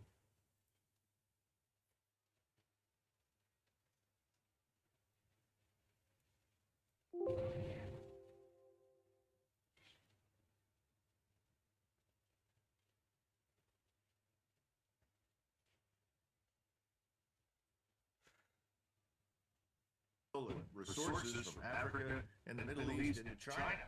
They don't want to put their ceiling.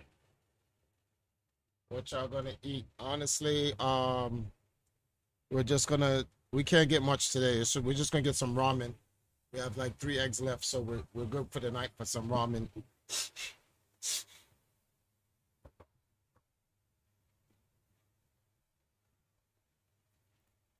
At risk, and they're very heavily dependent upon Russian resources, so they don't want Russia destroyed. So what do you do if you're Chinese? Well, you stay out of it, but you support as much as possible the people under attack. So I don't see any good news for us. No one is on this. There is no end state that we point to that serves our interests or Israel's. Yeah, there's no exit favorable. I thought about what you said there.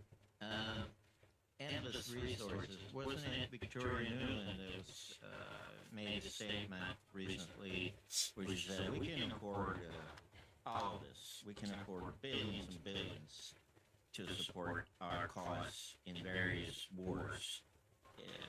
Actually, it was Janet Yellen. Yeah, it was okay. Secretary of Treasury, and she's a neocon colleague of Newland's making these outrageous statements. I think the neocons in the United States share Netanyahu's agenda insofar as they think this may be their last opportunity to reorder the Middle East in a way that favors their worldview in Israel. Again, it's a very interesting sort of perspective that we're looking at the world and we see how dramatically it has changed over the last 50 years, but they don't see it that way. They seem to think that we, backing Israel, allied with Israel, working with Israel, fighting for Israeli interests, will change a region in our favor. Yeah. I don't see any evidence for that. I see the opposite occurring. No, what we can see, I mean, like we spoke, I think, before we started recording, in Scandinavia, there's very many, there's a lot of Muslims, and they have a say-so because there's such a big portion of the population since immigration, the transfer of people up to Northern Europe mostly. So they're not scoring any points at all. Well, it would be useful for Europeans to understand that if you landed 100,000 European Christians in Saudi Arabia, in North Africa somewhere, in the Middle East or North Africa, the local populations would kill them. Yeah, exactly. Or if you wave a HBQ flag, you'll be executed immediately. It's not just that, it's just these countries will not tolerate the presence of people inside their own societies who are so radically different. Real question is, why are you doing it? Yeah. They won't tolerate us. Why are you tolerating them? Yeah. And I think this is a question that has to be answered before Europe sinks into the abyss. And there's a real danger that could happen. Well, some people around around me, I'm considered a right-wing extremist by Swedish media because we have a monopoly on the media, which is leftist and globalist, all of them, plus a state-controlled national television channel that is tax-funded, forcibly funded by tax money, 9 billion Swedish kroners a year to produce propaganda, which is what they're doing. We usually, sometimes have said, if you import the Middle East to Sweden, you'll get the Middle East. And then the media goes, oh, this guy's crazy, no. But that's the way it is. We've got a similar problem. Iggy Cheese. What's going on, man? Give me a second. Let me put some in. Certainly illegally, and to some extent legally over the last 30 years, are not really interested in becoming Americans. No. So what you end up with are islands of foreign culture, foreign people, foreign thinking inside your country. And I think that's what's happened in Europe. We're dealing with a similar problem. We're a very large country, and so there are many parts of America that don't feel this, which is another issue for us. I tend to tell Europeans, most Americans on any given day could care less what happens beyond the borders of their country. It just doesn't matter to them. But now we're faced with very serious financial circumstances and conditions. Our economy is far weaker than it has ever been, certainly in the last 30, 40 years. Right. These things are going to converge with the overseas crises in ways that are going to produce serious turmoil and conflict inside the United States. So the notion that we can fight an open-ended war in the Middle East or anywhere else that's designed to change that part of the world while we sit here comfortably is simply deranged. That makes no sense. It's absurd. Yeah. I spoke to a Norwegian lady on a program yesterday. She comes from the socialist, sort of left wing, but retired from that and started a movement that she called Peace and Justice. And they're also in Great Britain, and they're cooperating with us. It's not started in Sweden. And I got criticized for, why do you talk to a communist? No, I'm talking to a lady that wants peace and justice and stop this ludicrous warmongering that's going on. And, of course, Norway has been one of the original NATO members, which is understandable since they were occupied by Hitler and Germany during World War II. So they joined in 1947, I believe, as one of the original 12. But this lady she sees no advantage of Norway staying. She says NATO has to be dissolved in the same way that the Warsaw Pact was in conjunction with the Berlin Wall fell and Russia collapsed, or Soviet Union, I should say, collapsed. So she had a point, really good point. So I'll bring her on the show one more time, possibly in the future, because it goes against the narrative of calling me a right-winger, because I bring in people with other backgrounds politically. So you have a similar phenomenon, obviously, with Wagner's in Germany. And her is on foreign and defense policy, and also, I think, the Alternative für Deutschland.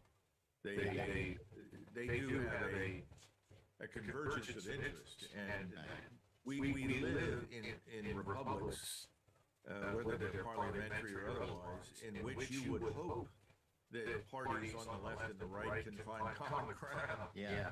I see this as essentially positive, but you're dealing with the last vestige of this post-war liberal order. And this thing came about as a result of the Second World War. We all understand that. Well, the Second World War has long since ended, and more important, the most important legacy of that war was the Soviet occupation of half of Europe and a large part of Asia. That too has fallen apart. It's gone. And at the time that it fell apart, most of us in NATO, I would say most of the Americans and certainly almost all the European officers that I dealt with felt strongly that NATO should be a force that is there to ensure there are no more wars in Europe. Right.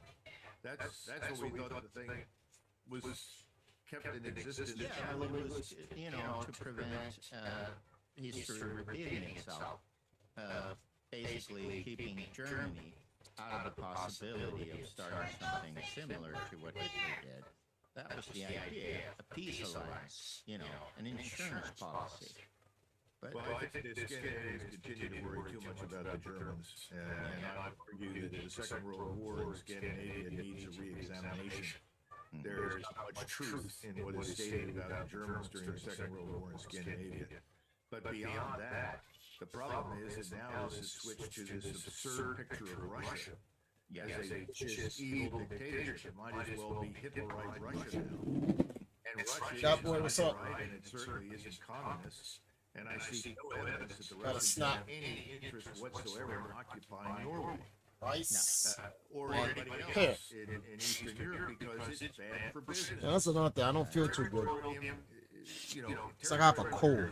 I don't like how. Yeah. That went out of business. That's why everybody eventually abandoned the colonies. Just ask somebody today. I was with some Nigerian officers a few years ago, and these Nigerian officers said to me, Colonel McGregor, do you think we could persuade the British to come back here and rule us for another 20 years? We need help. And I looked at them. I said, no, I don't think you can find anybody in Great Britain that wants to go back. This is all nonsense now. And we need to stop looking at the Russians through this bizarre lens that has been created in the media. Keep in mind the same people who are arguing for the destruction of Russia are very much the same people who now want to destroy Iran that are living in Washington. I mean, it's unmistakable. And people need to wake up and figure out there's something radically wrong here, because this very well-financed minority of elitists in Washington, maybe perhaps in your part of the world as well, are driving all of us into wars that we really don't need to fight and certainly don't want to fight. No. In Sweden's eagerness to join NATO switched from, a year and a half ago from saying no to we must. And of course we have a very influential family. Their name is Wallenberg, and they own pretty much most of the war industry.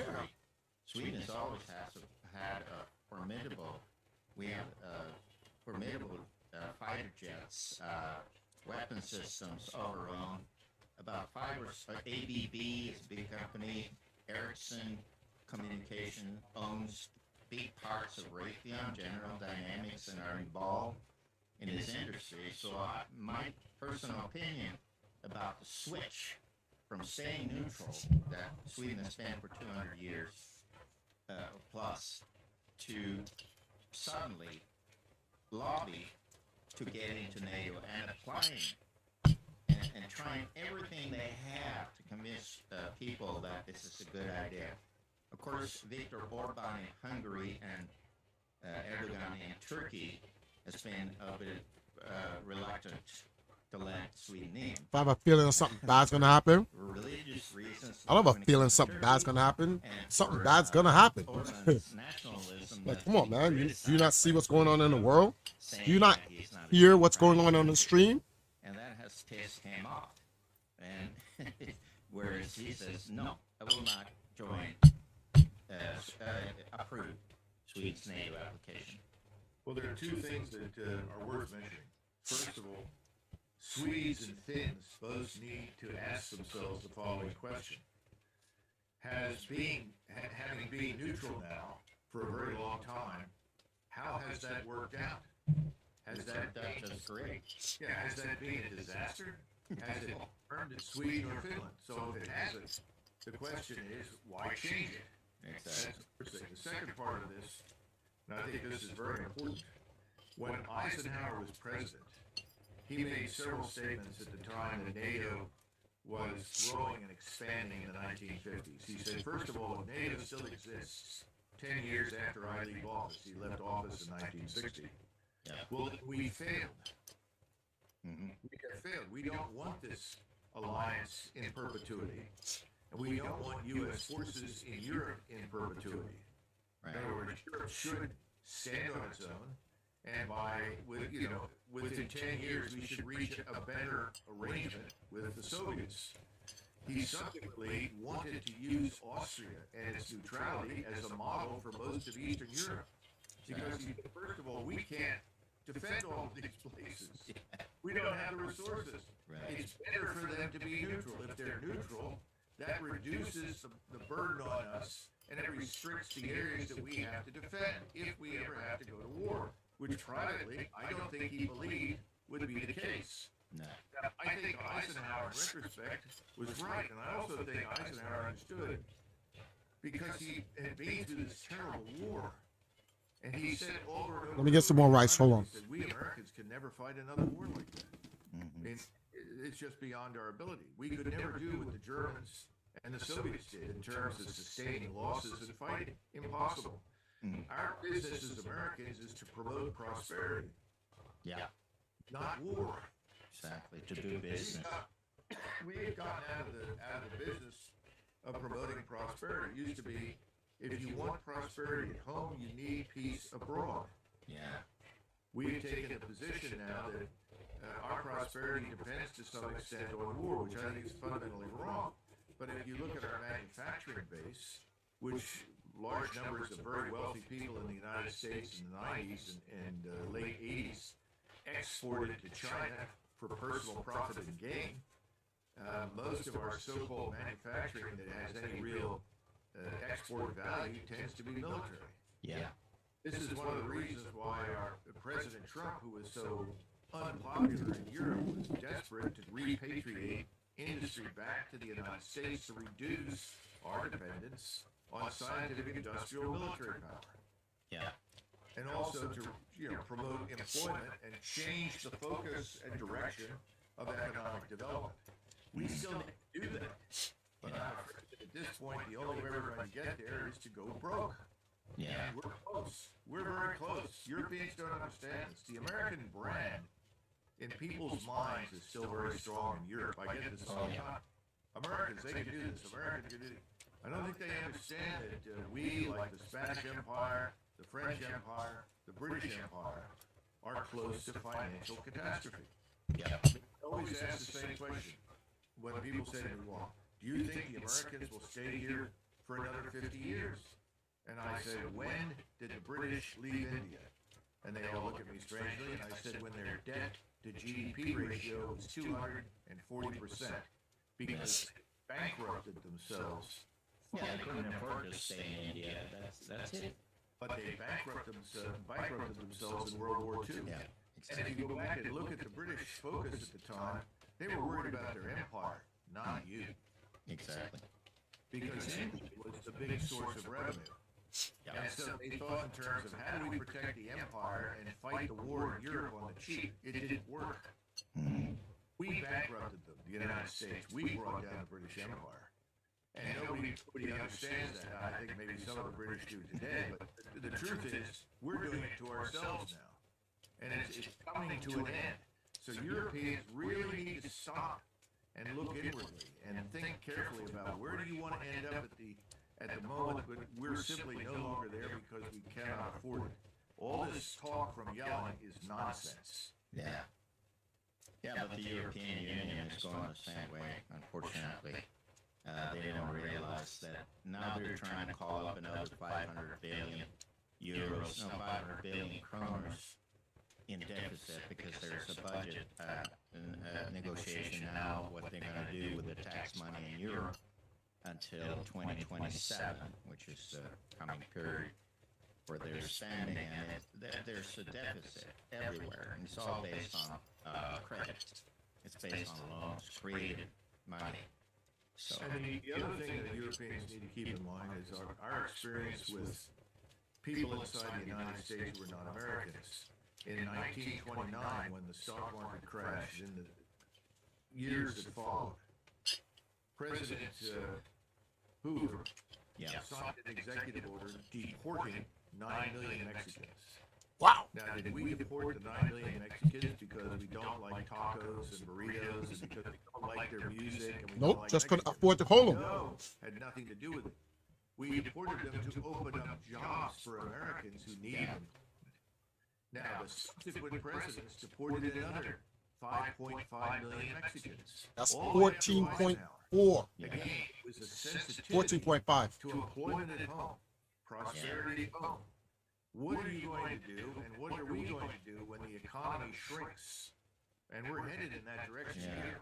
I don't know about the situation where you are, but Yeah, it is similar. It might not be at the same level.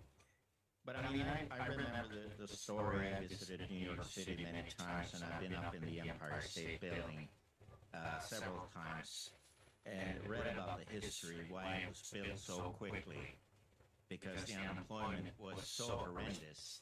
Every morning there were thousands of willing Americans standing in line to get a chance to work on the bill every day, and it was finished in no time. I mean, a year and a half or something like that. It was scheduled to take 4 or 5 years because of after the 1929 disaster on the stock market and the economy in general. So, economy goes in cycles, and obviously it's controlled by incompetent people. Owning tax money. That's a strong thing in Europe, since we have a higher tax pressure than the United States, and have always had. Like, especially like Denmark and Sweden is like 60%.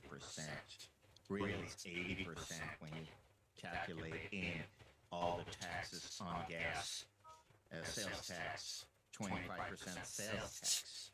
80% tax on gas, 80% tax on tobacco and alcohol. So it's really high. And if it's managed properly, that's not a problem, but it isn't. Well, your leadership, your so-called ruling elites, political elites, are similar to ours. Yeah.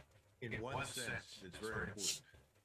When we look at history, the American, because we're a relatively new nation, tends to view history as this steady, uninterrupted ascent to greatness, to greater power, greater prosperity, greater wealth.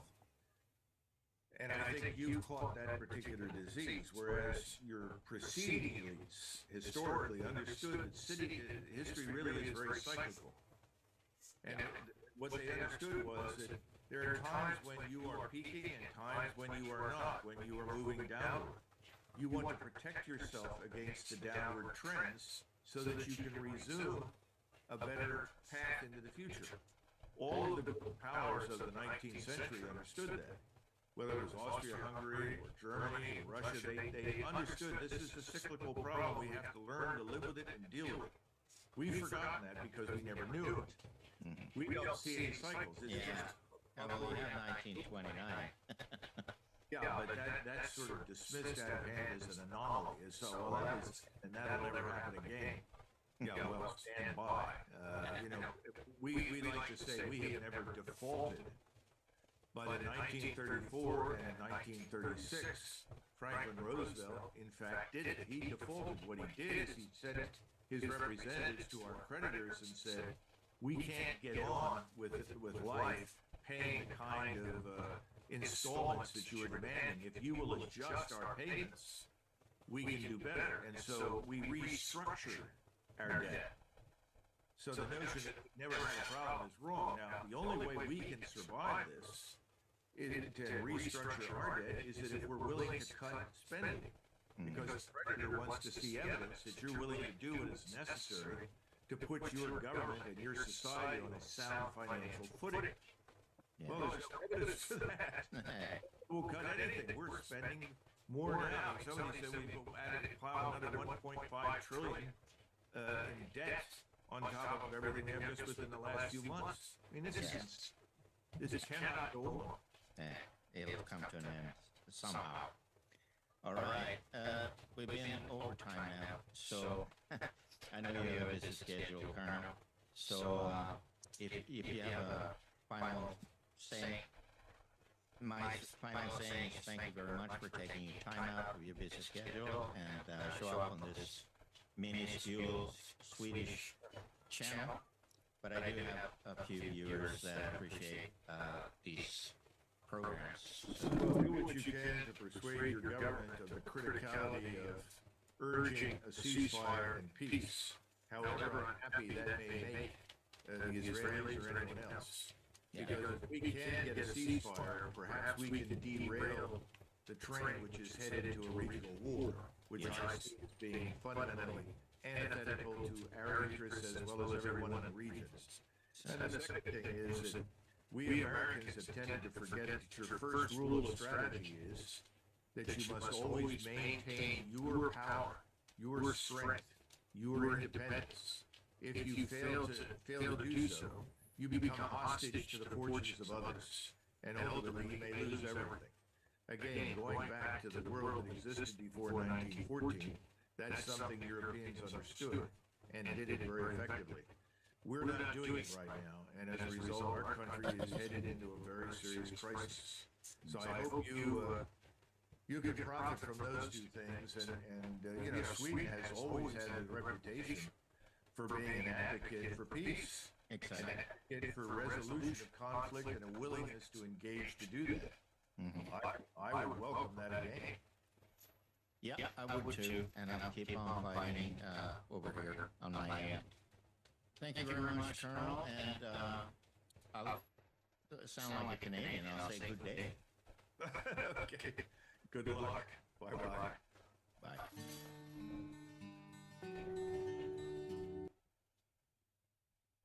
Okay, so I'm gonna get ready to wrap up the stream, but I'm gonna need you guys' help on something. I want to get some music for this this little video I'm doing for the Valkyries.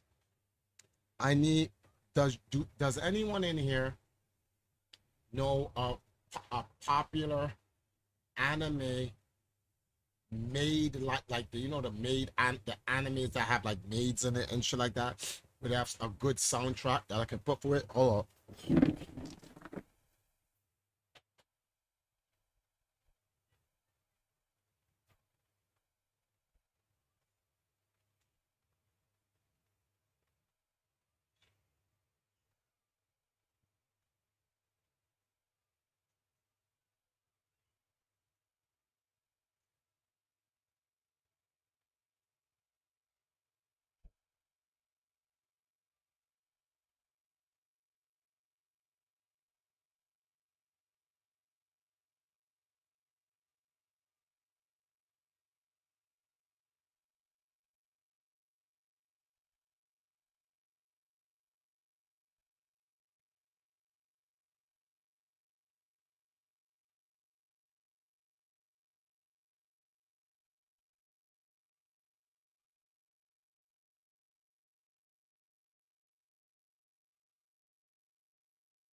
About that, guys.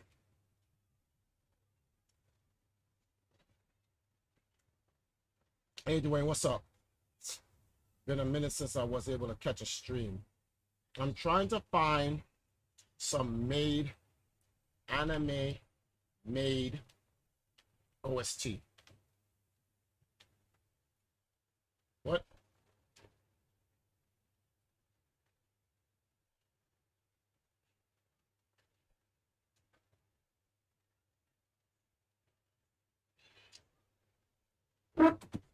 Sisters was a maid captain. What? Call what? Who? Maid Sama OP, my secret. Oh. Let me listen to this music.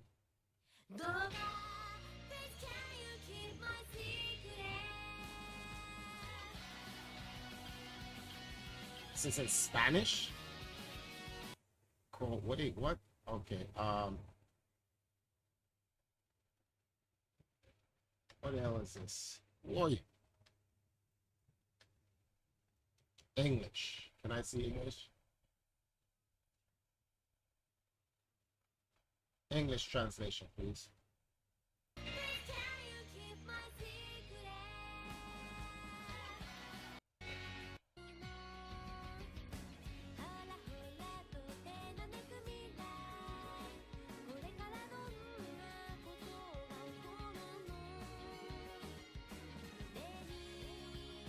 All right, so I found one maid. This joint is like, this is an old ass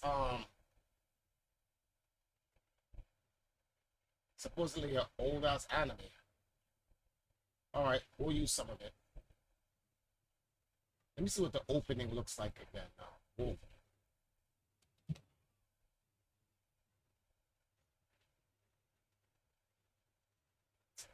All right, okay, we got an opening. Let's take a look. So we'll take 30 seconds from this, right? And we'll still at 3 minutes. Excuse me.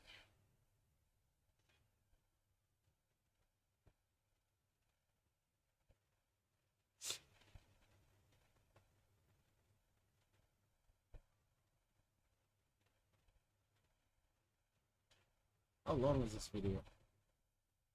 3 minutes and 36 seconds long. Okay. Download. Okay.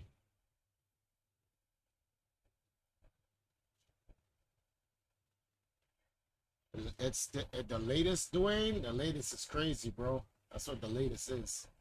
Just we out here trying to survive, bro. I'm now trying to do my streams and get work done at the same time. What I'm working on right now is I would like to find out what other made-like anime soundtracks I can use. What is this?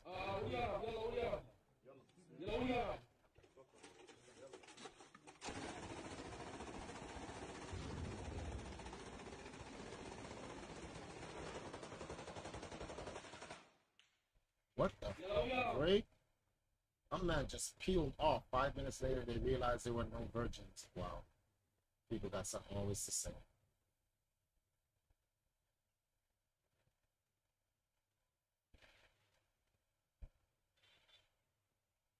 Which one of you is from the New York Times?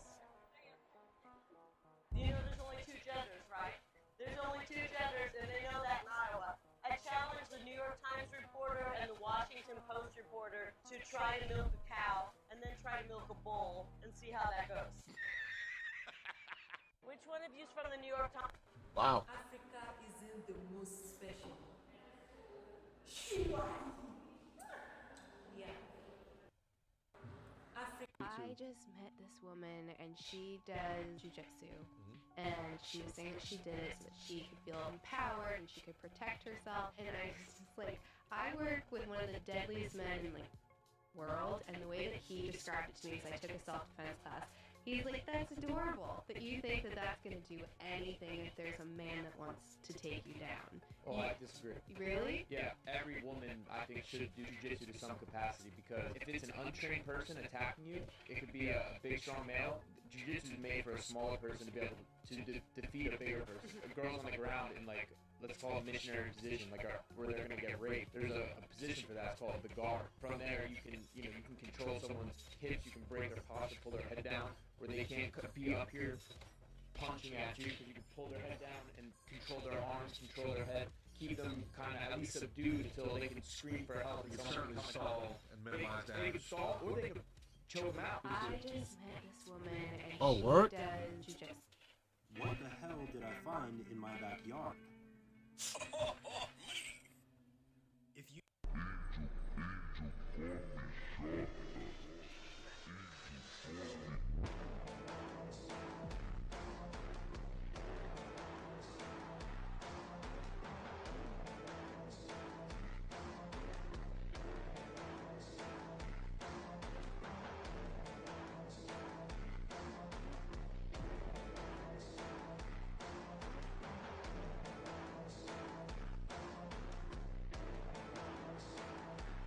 Amen.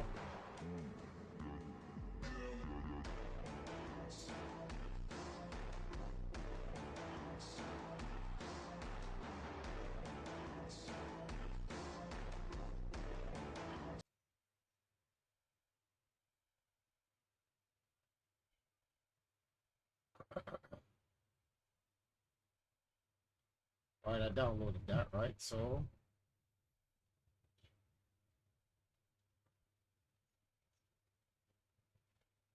made animes. Oh wait. What is it called? Black Butler?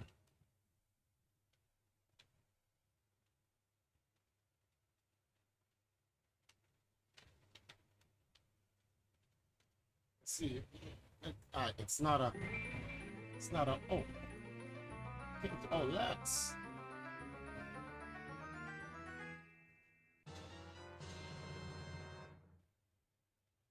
Thank you, Lance. Lancy 8 donated $10.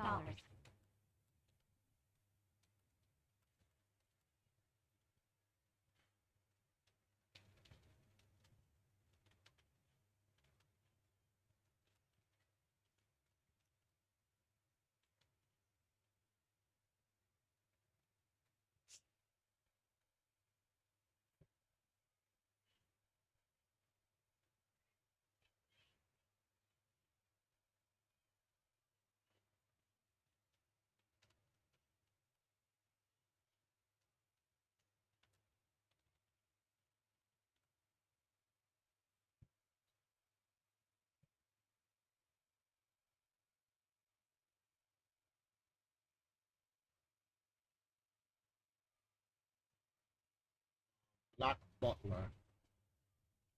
Black Symphony Classic. Black Butler Symphony Classic OST. Damn, why is there so many seasons 1 through 3? Let's see what this is.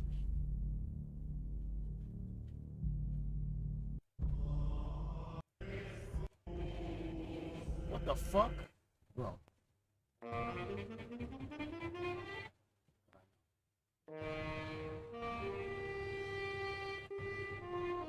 No.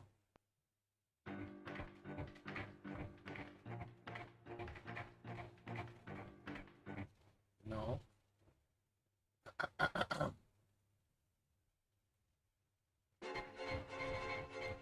Why does Black Butler have such a deep ass soundtrack and shit? Okay. Oh, these are all their seasons and shit.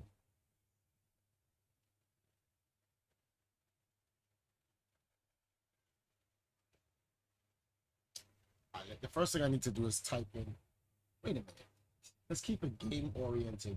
Princess Peach OST.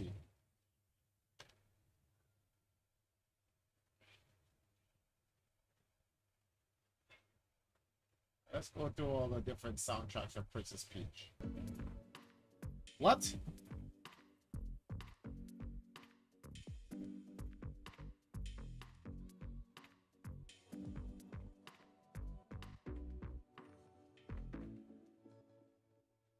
Why sodium fluoride is responsible for 75% of humanity being energetically manipulated. The consumption of this compound could be preventing the consciousness awakening. In the 80s, the CIA, through an experiment on frequency and vibration, whose objective was the awakening of consciousness, associated the consumption of fluoride with the energetic blockage of the test agents who found it much more difficult to access the alpha brain state because this compound prevented them from achieving the awakening of their consciousness by remaining in low vibration, a state that was dangerous for the CIA. Today, I want to invite you to a mind-blowing presentation in which I will explain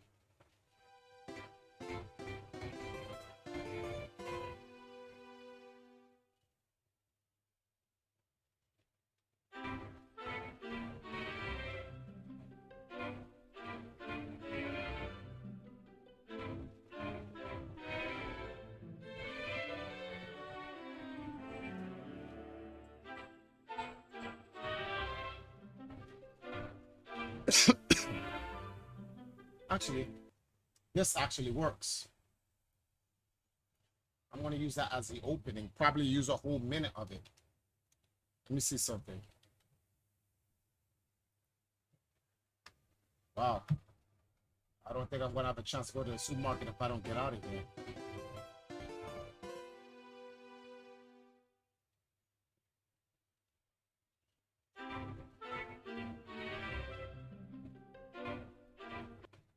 All right.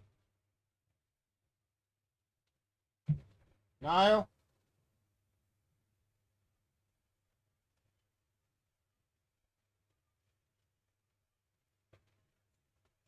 Niall?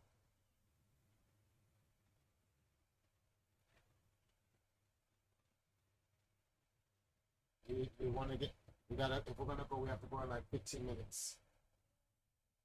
Huh? All right.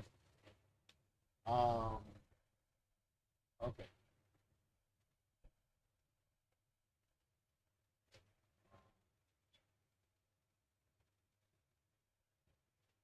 Let's see here.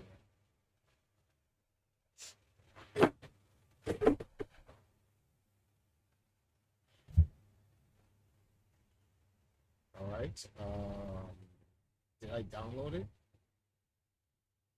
Says I did. Show in folder.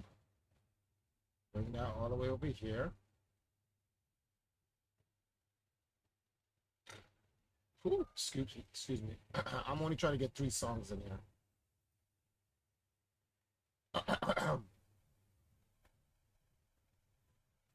Pick up that over there for me. The Nintendo Switch pad thing.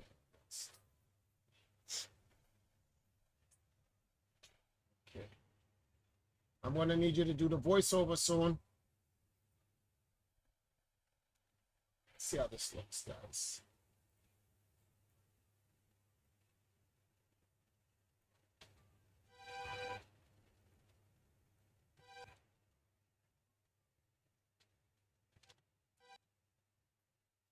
Right here. Cut.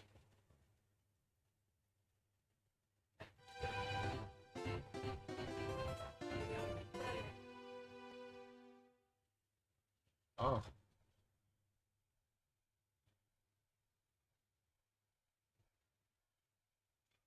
Yikes.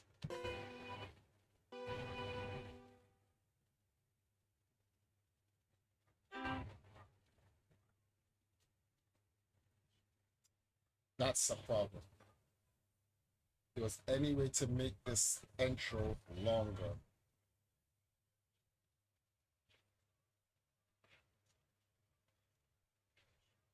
There is a way.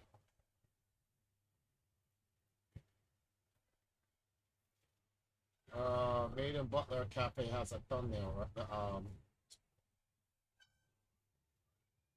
I think, let me see some of the switch here. Think, Triforce, think.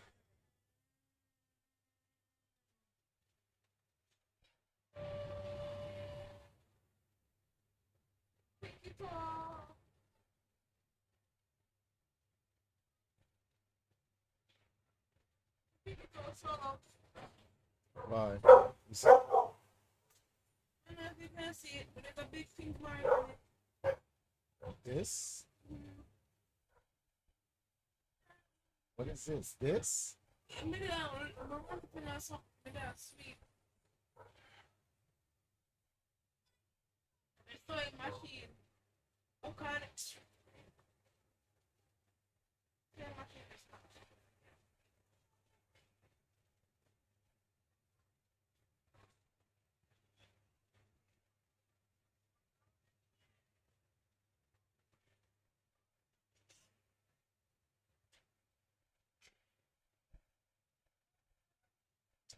Trying to find a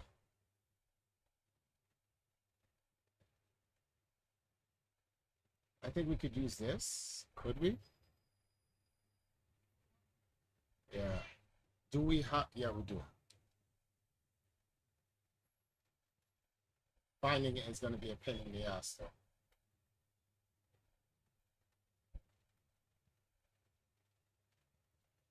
right? Finding this is going to be a pain in the ass. Let's see.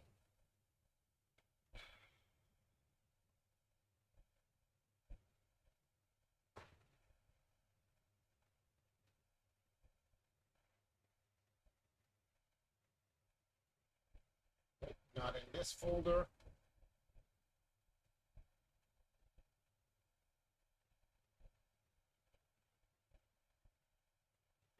Okay, let's go back here. Go to all recordings.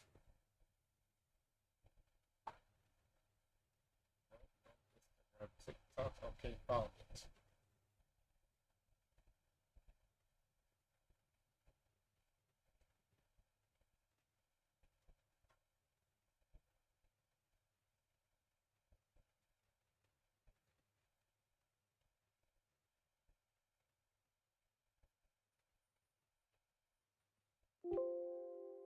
Wow. He did it. Okay, I'll have to find another way. Okay, this will have to work. We'll need a pink, a light pink background image.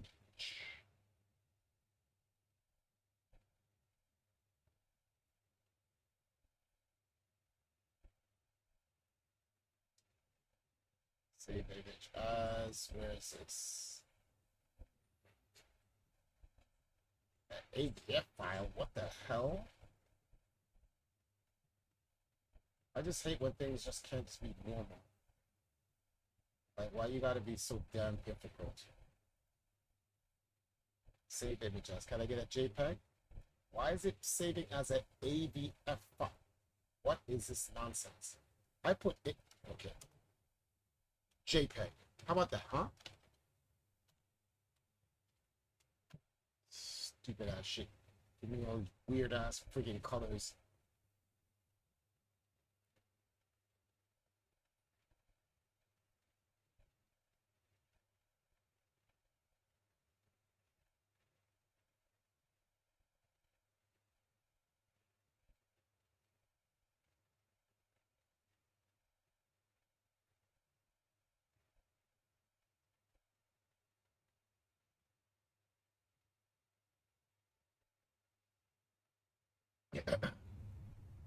Difficult for Triforce to get a simple damn background.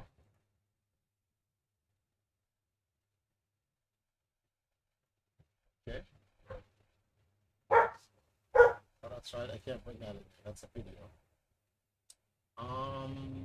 But hold on. Let's take a look.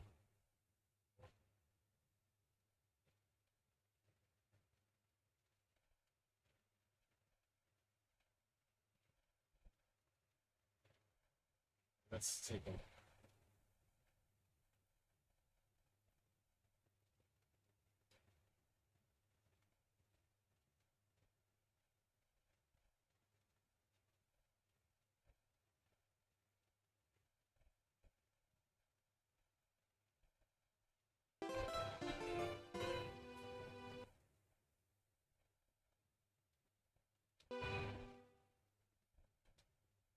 Let's see.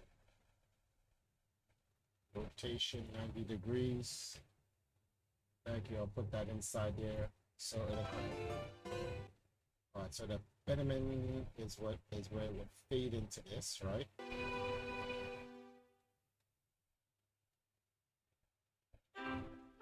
Now that's too long.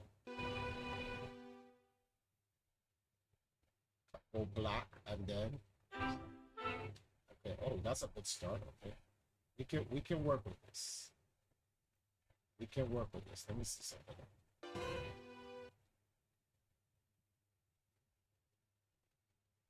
So this, oh, so we'd have to move all of this.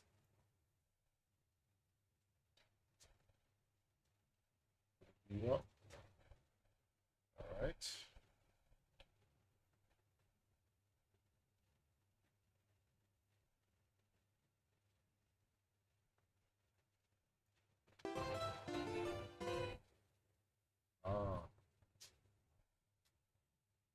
Okay.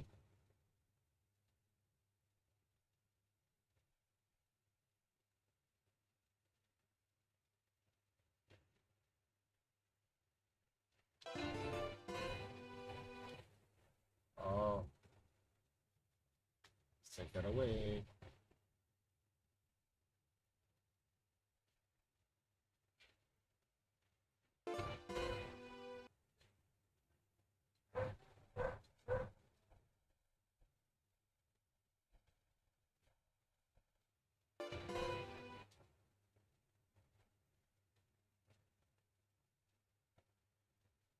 That's the best.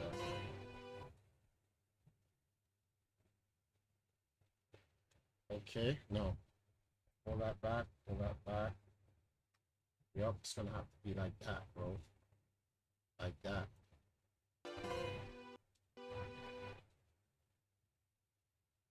No.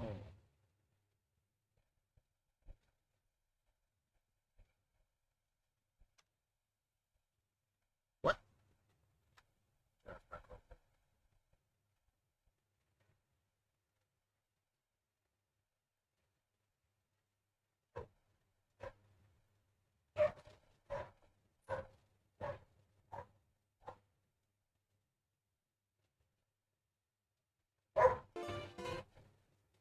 Alright, so it's gotta just start there, Trackers. It's just gotta start there. And just leave it there so it doesn't give a lot. Alright, bring this down here.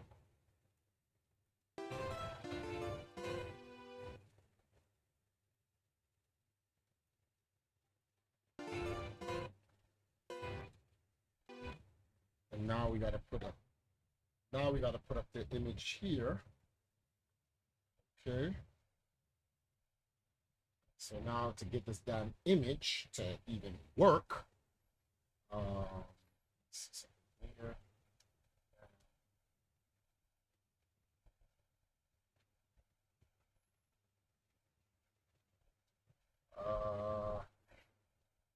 Turn that off, turn that off, turn that off. Bring in this in, oops, cancel this image.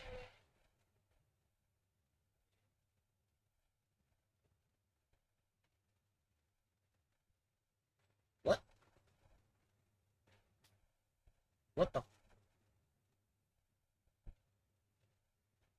Try to remember where you last saw it. Try to put something here. What? That's nope.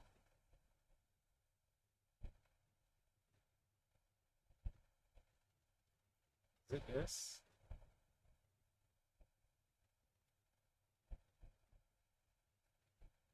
This is interesting. Okay, so that didn't work at all. That's crazy. All right.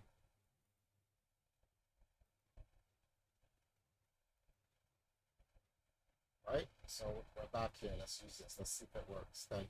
Piece of shit.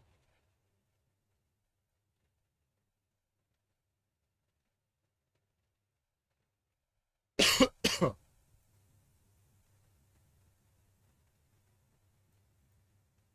right, 1 second, guys.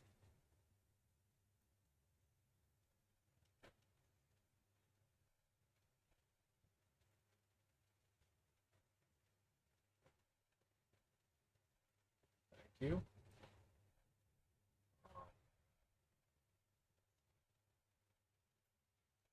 Save as.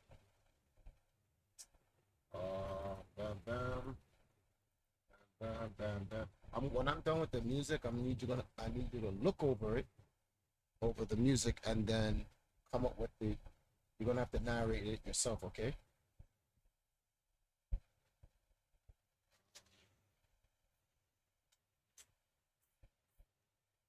This has to be done before you get ready to stream, so it can go up tonight.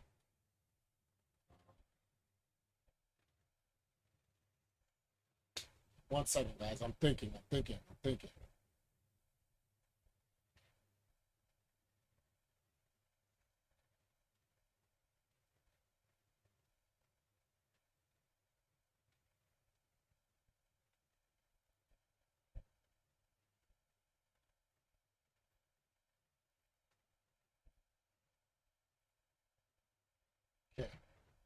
So now that we have that in there, right?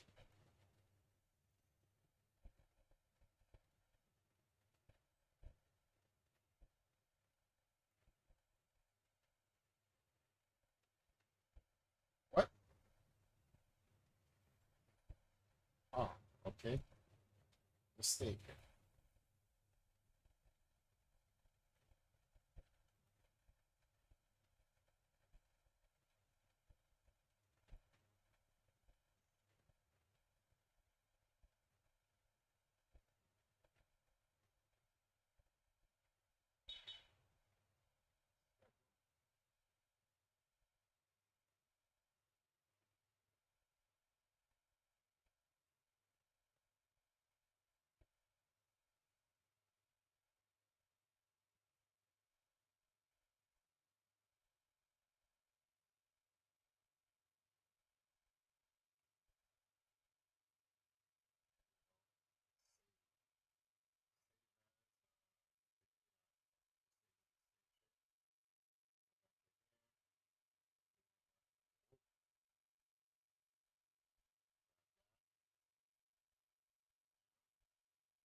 Submit it there. There we go. Let's go.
Music makes everything easier to work with.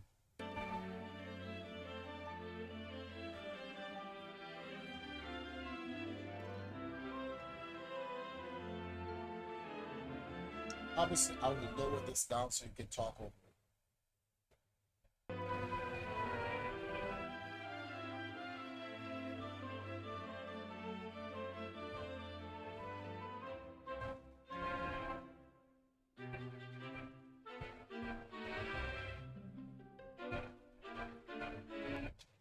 This is how long?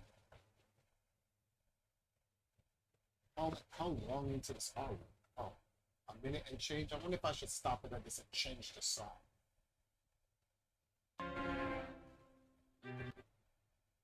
Yeah, I think I should end the song here. Use a different soundtrack. It's 3 minutes of this. We already used a minute on that.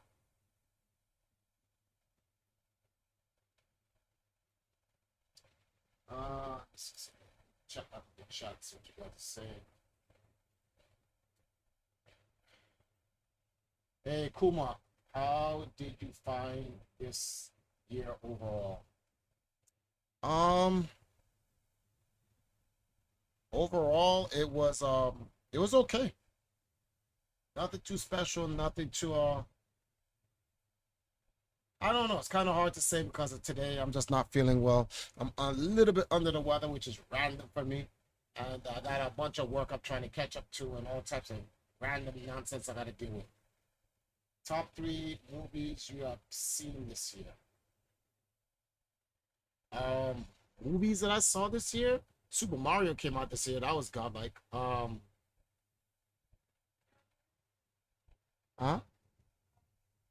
John Wick, yeah, that was godlike. I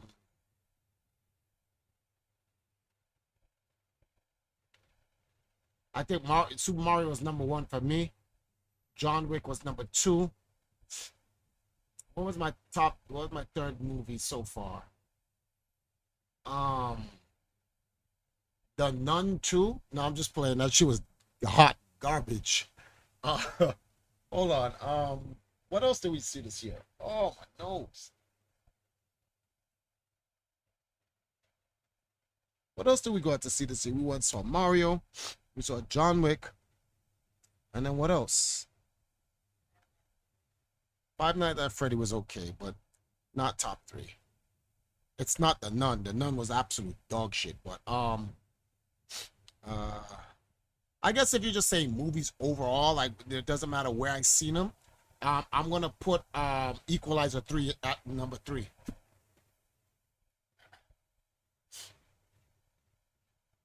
Damn, I really should have gone without water at least.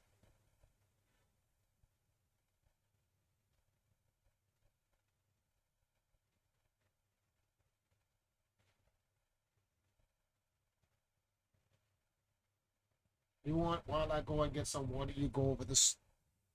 You go over this video and you make the voice notes for it.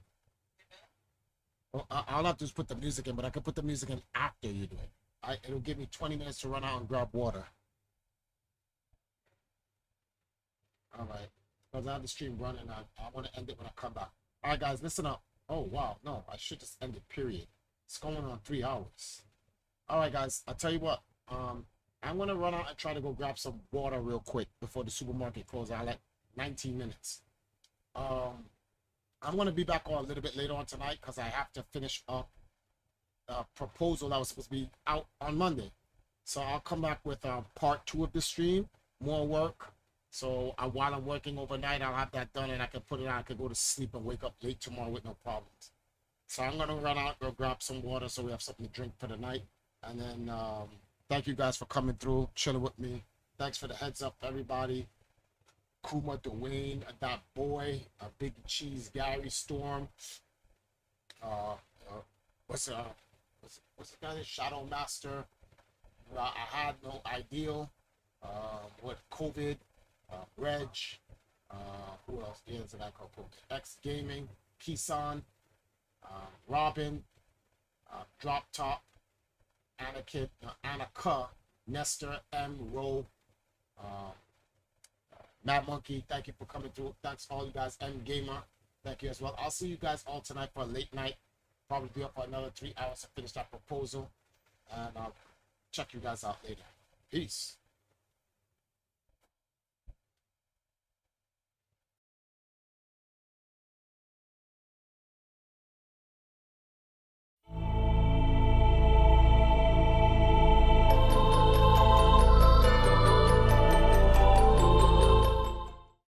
Empress Nile. I manage and direct the Valkyries of Arcadia. The Valkyries of Arcadia, we are a multi-talented pop icon gaming group.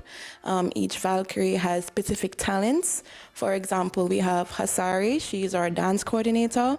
We have Kwanai, she's our songbird, she sings. We have Silva Neko, she's into cosplay, graphic design, and she handles that part for the Valkyries. And we have Alicia, who is into fitness and wellness. The organization started around 20 years ago when Empire Arcadia, the company, was formed. The Valkyries of Arcadia is the female division. Anime, I wouldn't say is our main focus because we are multi-talented and we do focus on many things, but we do go to events like Anime Comfest, which has a multitude of different things there. For example, I host our annual Just Dance Off esports tournament every year. And also we do cosplay and we do different activities for people to enjoy. I don't only manage and direct, but I also do host events. For example, our Valkyrie retreats. That's where we either go to a private pool and hang out there, or we go out for sushi at East Japanese, and then we come back and end the day with our branded gaming streams. For example, we have Bed Lounge Game and Chat, which I stream on YouTube and Trovo.